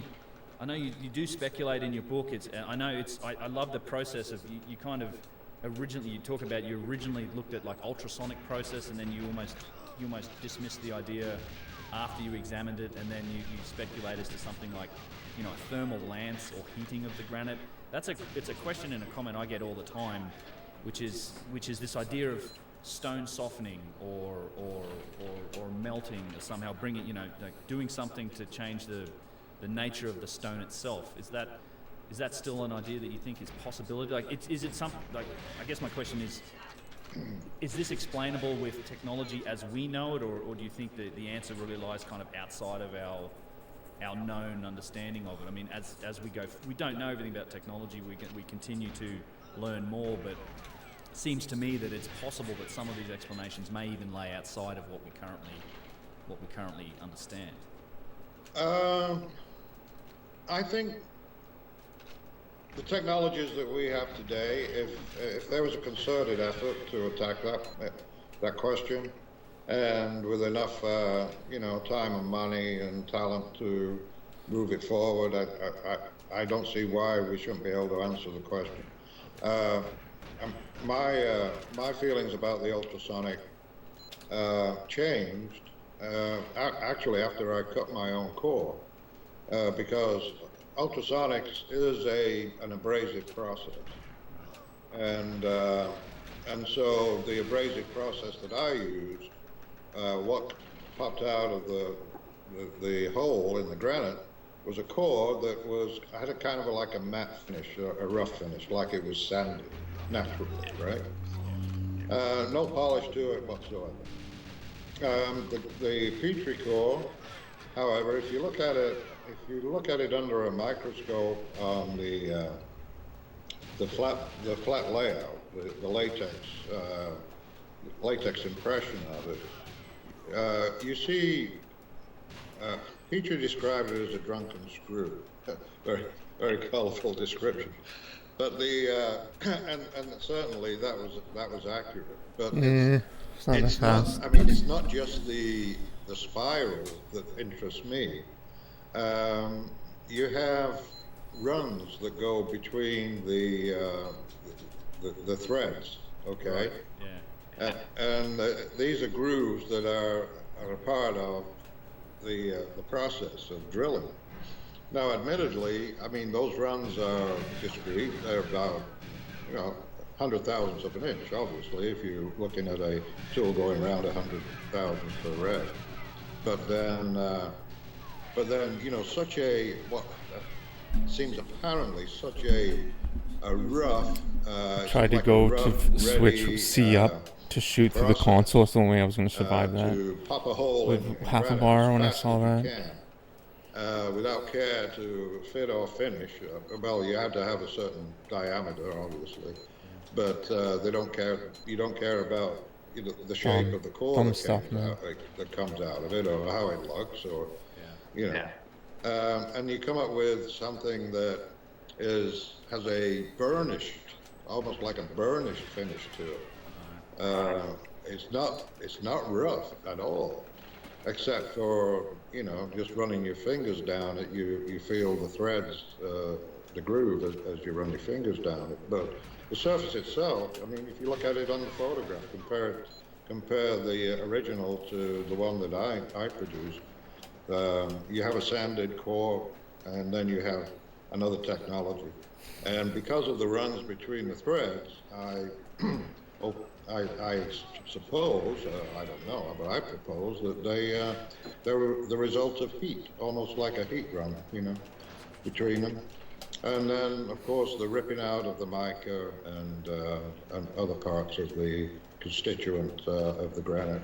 That's another kind of indication that it wasn't a discrete fine process like ultrasonics would produce, but something that's a lot rougher and a lot more efficient. That is interesting, because that whole concept kind of leads me to another question related to drill cores as well as other parts of the world. But have you evaluated or looked at any of the other examples of tubular drill marks or drill holes that exist outside of Egypt? I can think of a couple of good examples. In particular, there's one in the Coricancha in Cusco in Peru. Yes, I've looked at those. Yeah. You think they fit the same? Well, it's hard. It's very hard to evaluate that when you. It will be harder to get a latex impression of a hole than it is a core. And when you go to Egypt and you say you're at Abu Ghraib or Abu Sir, and you see holes drilled into granite, and they're just like half a hole. Yeah. Right. So it will be very difficult to determine whether it's continuous. You could do it, but you would have to have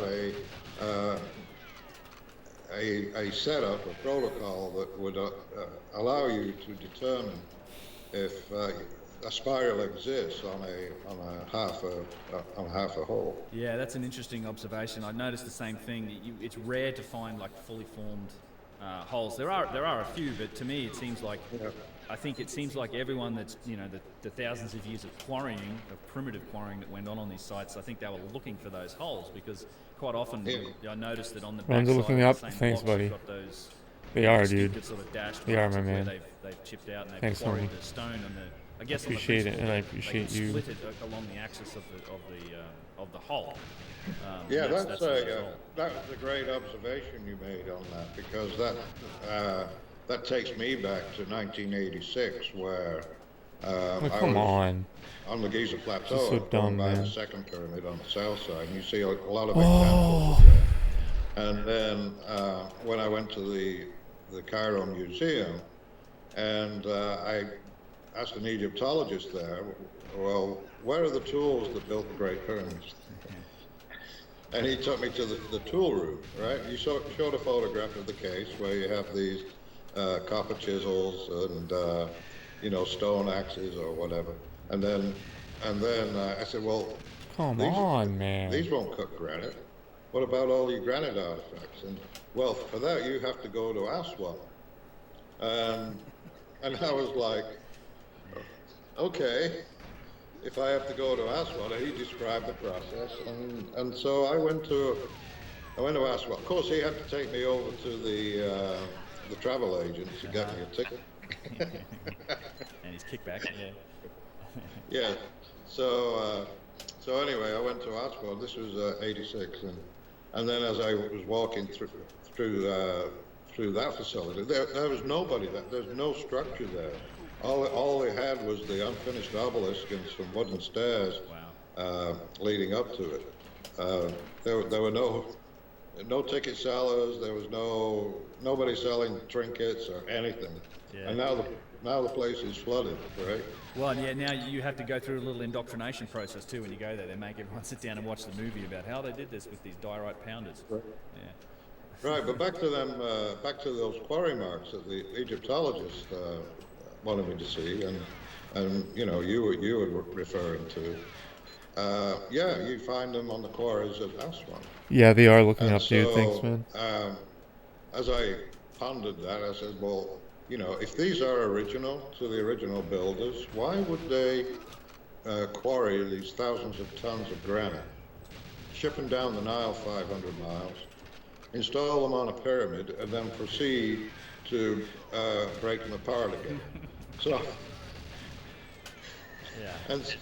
and so, but it seems to me that those quarry marks are typical from the Roman period. You know, when the Romans were doing quarrying, you find them in Europe too. Yeah, they're everywhere. It's steel tools. Right? I mean, it's just they use iron and steel to dig out a hole and put some wood in there, wet it, split the block, and yeah, you see them on lots of things. In fact, you can see where they've marked out. I mean, there's a couple. I mean, Elephantine Island. There's just this beautiful couple of boxes on Elephantine Island, and on one of them, on this beautiful flat square surface, you can see where they've marked out, you know, a millstone. And they were going to try and hack this thing apart to make a millstone. Yeah, it's as you described it really well, which is you're looking at the skeleton of the civilization. We've lost so much over time. These things, all these sites were used as quarries for thousands of years. And I guess when you're looking at a block that's got a nice flat, surface on it, then it's a great target to go and make yourself a granite slab to go and put in somewhere else. You don't have to work this face. You can cut a piece off and go to town. Yeah, because it turns out working granite's difficult. There's a point that I'd like to make, and you know, when you go back to the Roman period, and they were great engineers and created some marvelous structures, and the time between the Romans and today, and how the tools have been improved over a couple of thousand years. And then you go to the early dynasties, like the Fourth Dynasty, building the pyramids, and the Egyptian civilization was supposed to have lasted for 3,000 years. And then the explanation for how things were created on day one of 3,000 years is copper chisels, stone hammers, stone balls, sand and wood. And then you fast forward to towards the end of the civilization. Well, what tools did they have to create these? Okay, so over a 3,000, 2,000, 3,000 year period, the tools were not improved one bit. Right.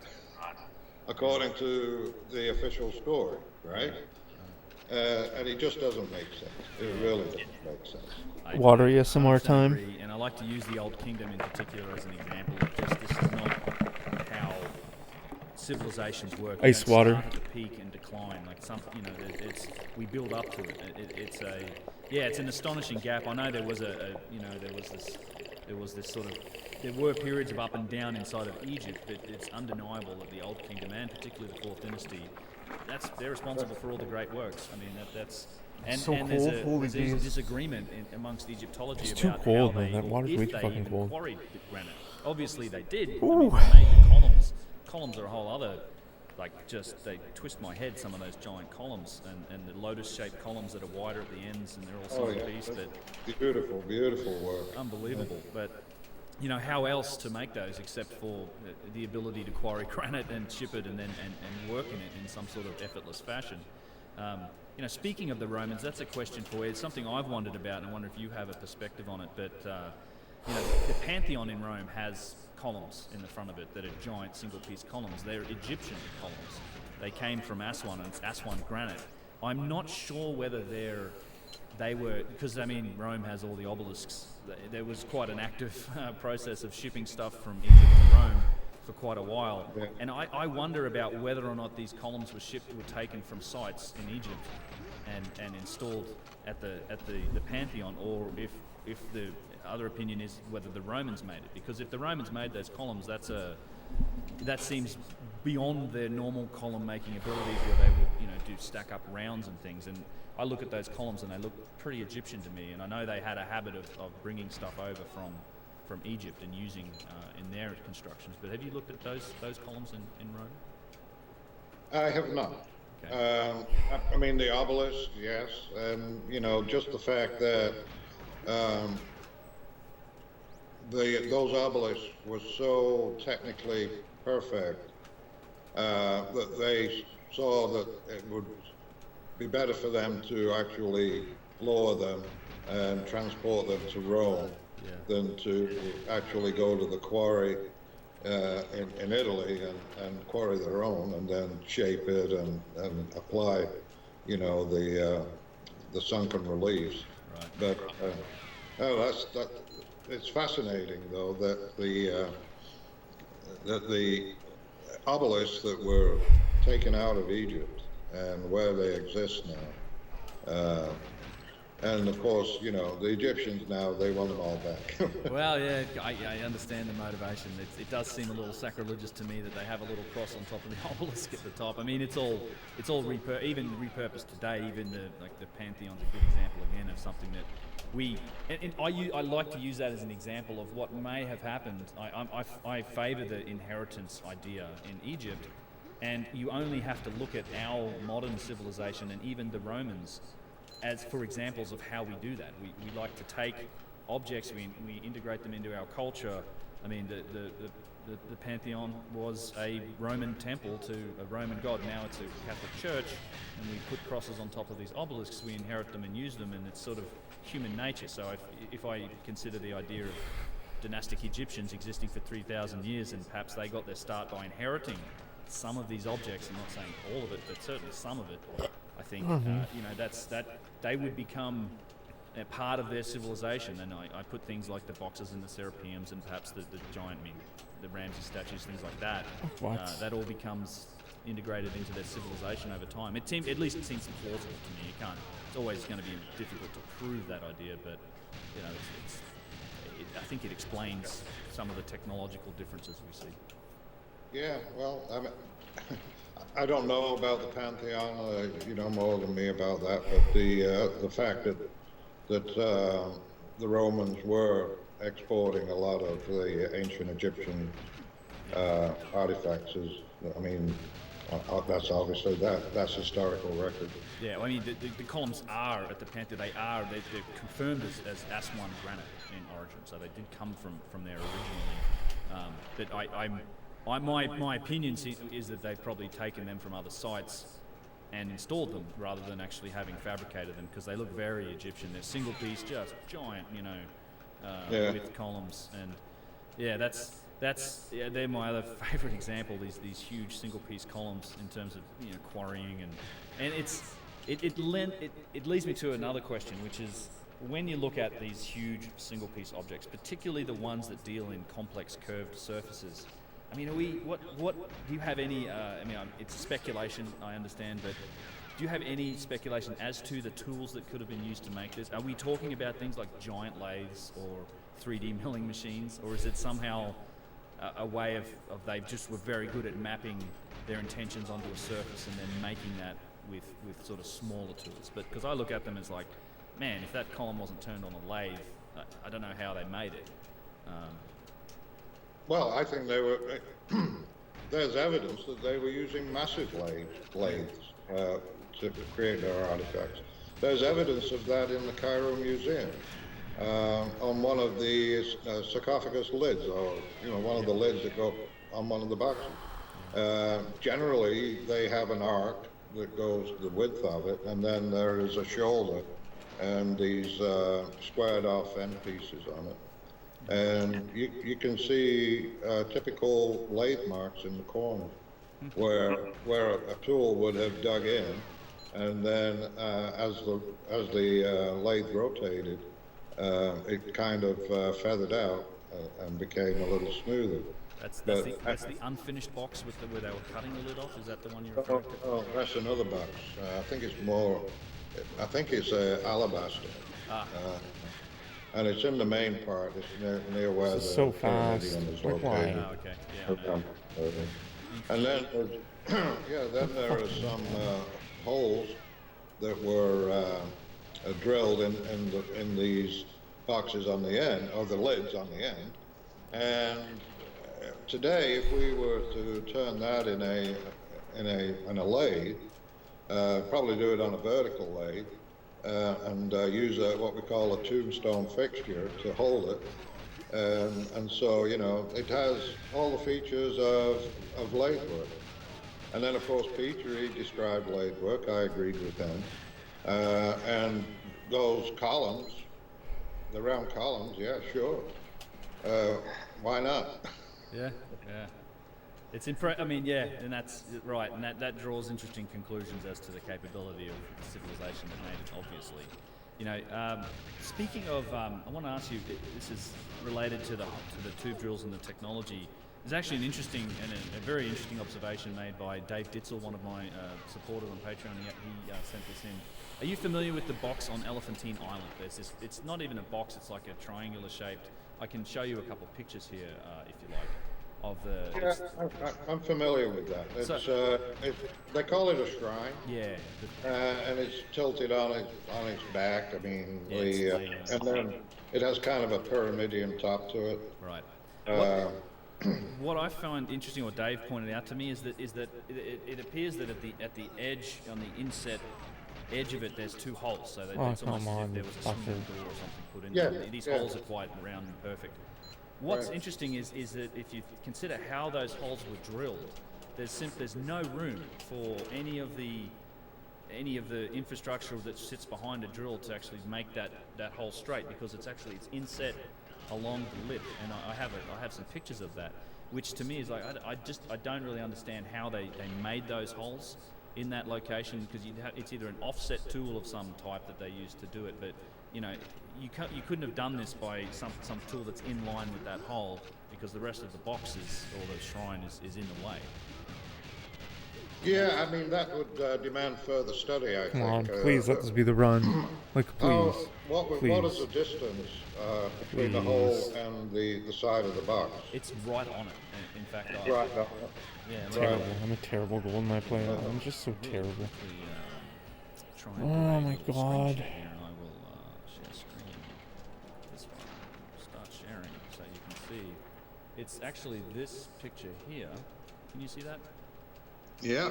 Yeah. So that hole is on both sides, and it's basically directly on the edge, both edges of that wall, and that's like the long axis of the box on that inset lip. So to me, that's like an interesting observation, because it's sort of, I'm not sure how you get equipment in there, in that space to drill that. Yeah, well, the first thing I would want to do, and I did not climb into that box because, I wasn't fit enough, I'm ashamed to say. But the first thing I would want to do is find out whether the axis of the hole is parallel with the side of the box. Right. Yeah, all I've got to work with is Does this that make photograph. sense? Yeah. Yep. And then, of course, you have a situation where you may use a right angle kind of device where you can get really close to the side of the hole. Then there's another option where the size of the hole looks like to be about 1.5 to 2 inches. Something like that. Maybe a little bigger. Yeah, maybe 3. So if you want to create a 2-inch diameter hole, and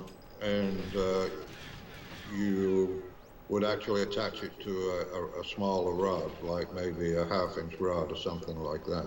So you create clearance between the drill string and the side of the box. Right. Interesting. Yeah, I'm going to be revisiting this site myself in December, and hopefully I'll get the chance to take a closer look at it. We'll see how that goes.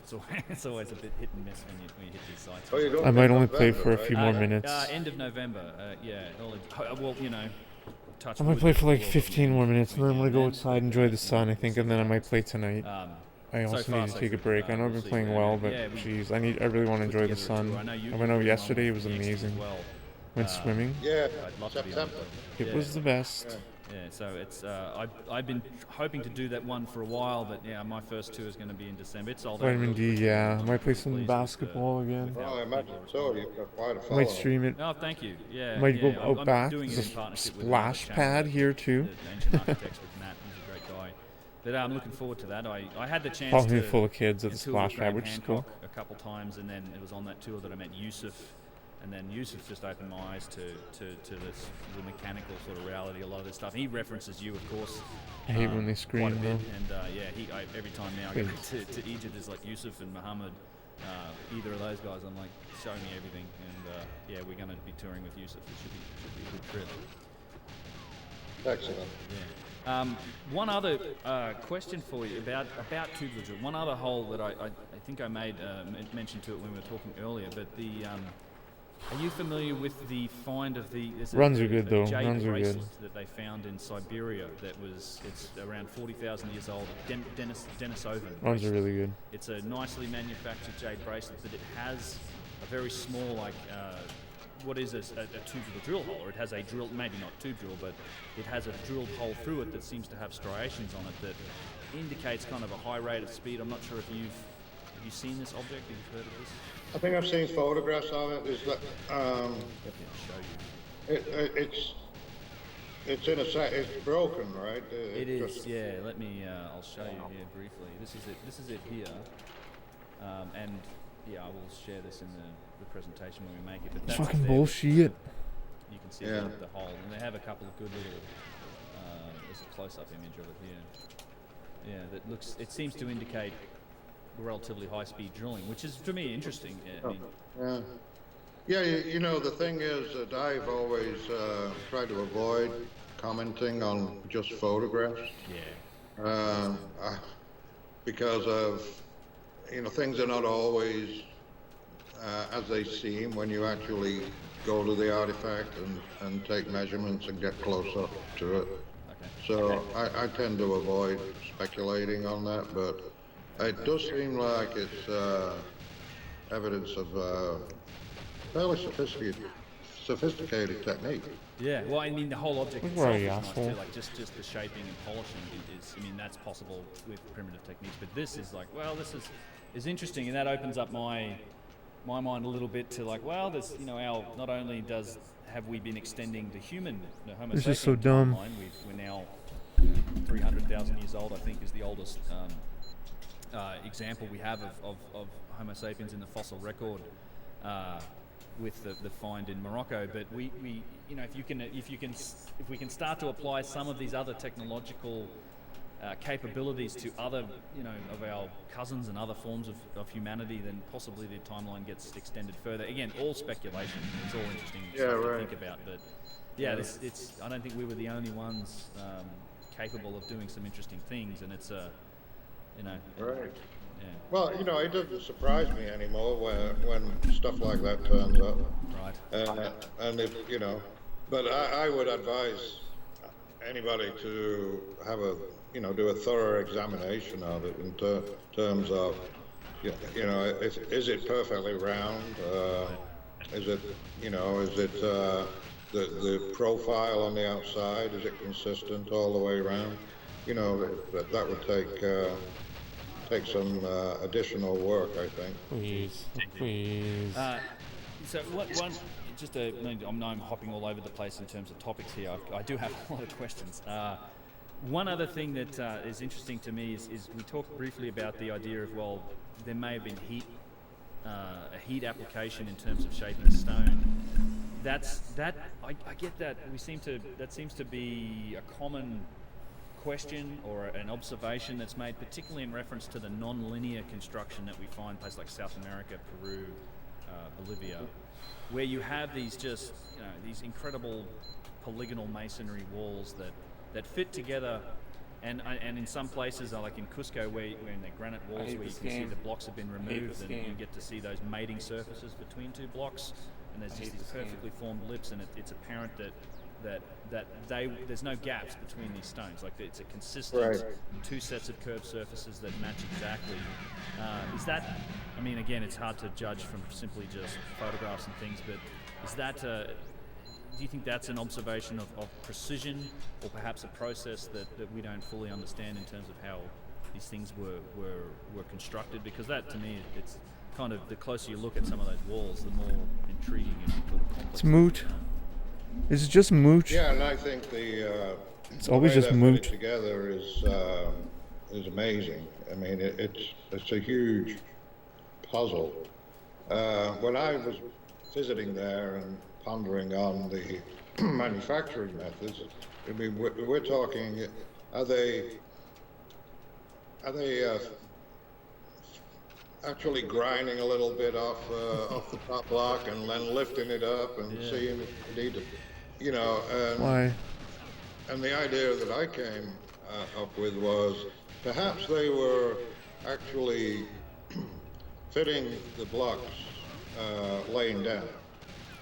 And so they had a way of, you know, rolling them in maybe on stone balls or whatever, but they were fitting the wall together horizontally, and then when they got everything set, then they built them vertically. Right. But the technique they used is they only finished on the Saxo-Hawaman. They only finished like half an inch at the front of the block. You can see it if you like go to the top of the Saxo-Hawaman and start looking down. You'll see that they're tapered back. There is a relief where the blocks are tapered back. So they only fitted the front part of it. And then you see where they had gone in later, and if there was any mismatch between the two blocks, the adjoining blocks, then they ground down the front of the block so that you had, you know, a match. There are, I know what you're saying with the taper at Sacsayhuaman. There are the walls in Cusco. There's the famous, it's the Inca Roca wall, I think they call it. Yeah. And there's a corner where there have been big blocks removed, and you actually can see some of those mating surfaces. And those seem to extend the full width of the block, and they're flat and seem to be really well finished to me. Right. Which is, yeah. I mean, you've got two different kinds of work in Peru. It's a real puzzle where there are extremely flat surfaces. And you know, I went through Peru with David Childress, and he was looking for evidence of machining, right? Because and so going through Peru, flat surfaces, you know, don't trip my trigger. It's like we know how to create flat surfaces by hand.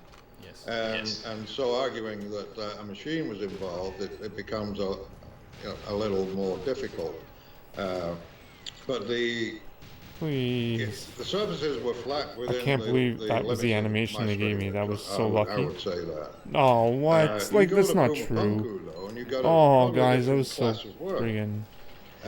What? And those artifacts were That's not true at all. I have to agree. Oh my yeah. God.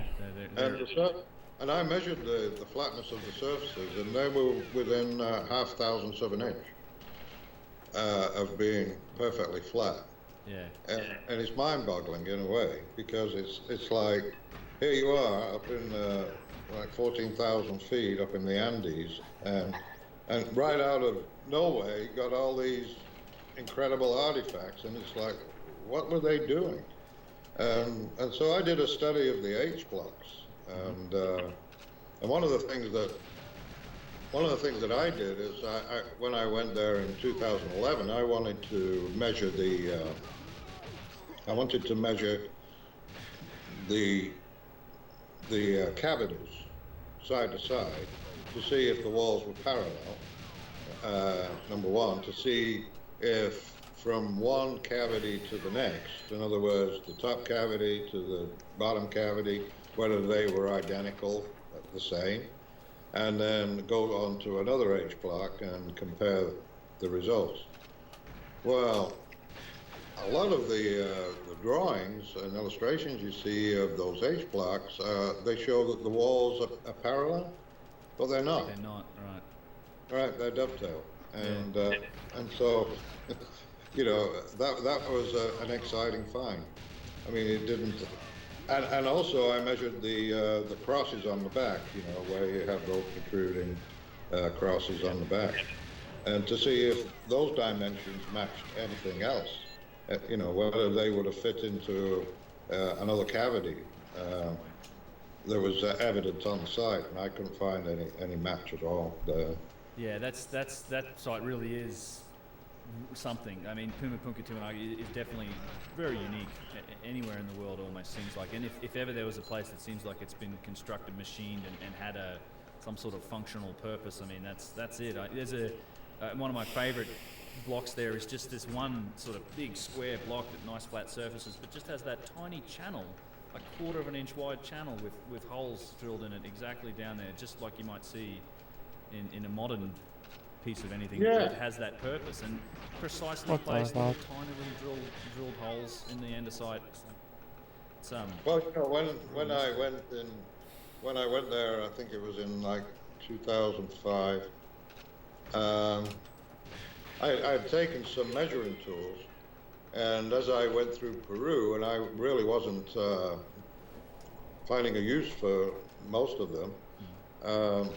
We stayed in La Paz before we went out to Tiwanaku, and so I left my tools behind because I didn't think I'd need it. Yeah. And then I walked into the Puma Punku, and I'm like, oh, slap my head. Well, I mean, your work's inspired me to go out and start getting some of my own. Like that's a straight edge that I bought, and yeah, boy, right. These things are expensive. Like all these proper precision tools are proper calibrated ones are pretty expensive. But I'm slowly. It's not plastic, is it? No, metal. Yeah, no, it's a. Oh, cool. Yeah, it's a nice, decently sized straight edge. What's the tolerance? I should have known that. I figured you might have asked me. I'm not sure. I'd have to look up the. Okay. I'd have to look up the tolerance, but yeah, it's at the lower end. Like I can't buy super expensive, but it's at the lower edge of. It is a calibrated straight edge, but not a super high tolerance, but certainly enough to analyze. Well, now you need to go out and get a solid precision square. Precision square is next for sure. Yep, and then some corner radius dies and things like that. I think there's some gauges. Yep. Yeah. There's a lot. But you know, you were talking about that one block. That was the first thing that caught my eye, which caused me to take a taxi back to La Paz and retrieve tools. And then the following day, I went out and I did a study of that block. Really? And those holes are spaced, I would say, probably within 20 thousandths of an inch. Not super precise, but the groove itself, I measured it with an indicator on an indicator, yep. On a gauge, right? A surface gauge. And I ran the indicator down the groove, and it was probably within about 10 thousandths of an inch of being out. Which, you know, I mean, it's incredible. It's incredible work. Yeah. And when you look at how a machining process can accumulate error in terms of, you know, checking the depth of the groove and, you know, the distance, or if you've got if you got some creep on the machine that's actually cutting it, 10,000 so on andesite, I found that to be very impressive. Well, it is, yeah. I mean, it's just, again, it's a case of like, you just, there's if you're, I like to use the example, if you're making something that's ceremonial, or it's a box, or it's just for ritual, then as long as you color within the lines, you're generally going to be okay. But you know, you don't need that level of precision for any other purpose than function. So yeah, I think that side's seems to have been subjected to some sort of tremendous damage that really flattened it and knocked it over at some point. Exactly. That buried it halfway in mud. But yeah, we'll likely never know exactly what was going on there. But it seems to me to be pretty functional. I mean, there are also some curved surfaces that are really interesting at Tiwanaku. There's a block there that it's actually on the Tiwanaku side that I call the super block. It's almost you know, looks very like hydrodynamic or aerodynamic shape. It's got a lip under it, and on the back side, almost like a sluice gate or something that has these curved surfaces. But on the front of it, you have a collection of all these little holes as well that are on there, and then it's got some of the drawings and the symbology that came from the Tiwanaku culture. The artwork is on it. So yeah, that place is a real mystery. I like that place. I spent like 4 or 5 days there as well. It's a incredible spot. Yeah, I mean, the engineering behind that site is absolutely incredible. And, you know, even imagining what they were using the holes for, you know, you can imagine, well, okay, if they want to create a structure and then plate it with some kind of metal, silver, gold, or something like that, then those holes would be good to hold it, to secure it. Yeah, it seems like they were doing that because you do have the key lock. There is plenty of like examples of key locking, and it's pretty square key locks on the blocks where it seems like they've used some form of metal. I'm sure all the metal's been, you know, long since dug out and reused and claimed by people. But yeah, it's a. I was going to ask you about that site. I did have. That's a question for you. Have you? Again, it's a question I get a lot, so I'm going to ask you. Is I have a lot of people that are you following like the geopolymer discussion around some of that? Have you read any of those papers? So I'm not really on board in general with the geopolymer idea. I like it. I think we need more work, but there has been an interesting study done at Pumapunku or at Tiwanaku where they seem to have found some form of organic compound in the andesite, which shouldn't be there based on if it's actual like andesite that's formed in the heat of a volcano. It would get rid of organic compounds, but it looks like, at least I saw one study that referenced perhaps finding an organic compound in the stone, so whether or not it's been cast or something like that. Yeah, there is, oh man, that could take another hour. I know, sorry. I have some journal articles I'll share with you. Okay, thanks. And essentially these were all written back in the 80s and 90s. My dudes and dudettes, I'm going to sign off now and go outside and play basketball and probably stream it in Splashpad. Battling with I played this game for what? 2.5 hours today. Pretty good. We had really good runs. Oh my god, thanks for your Moonraker, Christian, Southern Yellow Jacket, Lurkers, appreciate it big time. You can't really look at a building site and find one method of production or one method of manufacturing and then assume that everything was done using the same method. Because that's not reality. Right. Yeah, I would agree. Yeah, I'm fairly skeptical. I think I'm about just going to it, sign off. It's interesting work, and the best. I ultimately am kind of waiting for somebody to, if that's the way it was, then figure out the formula and make something. I mean, that's ultimately the test. Well, that's the question I had for one of the proponents of that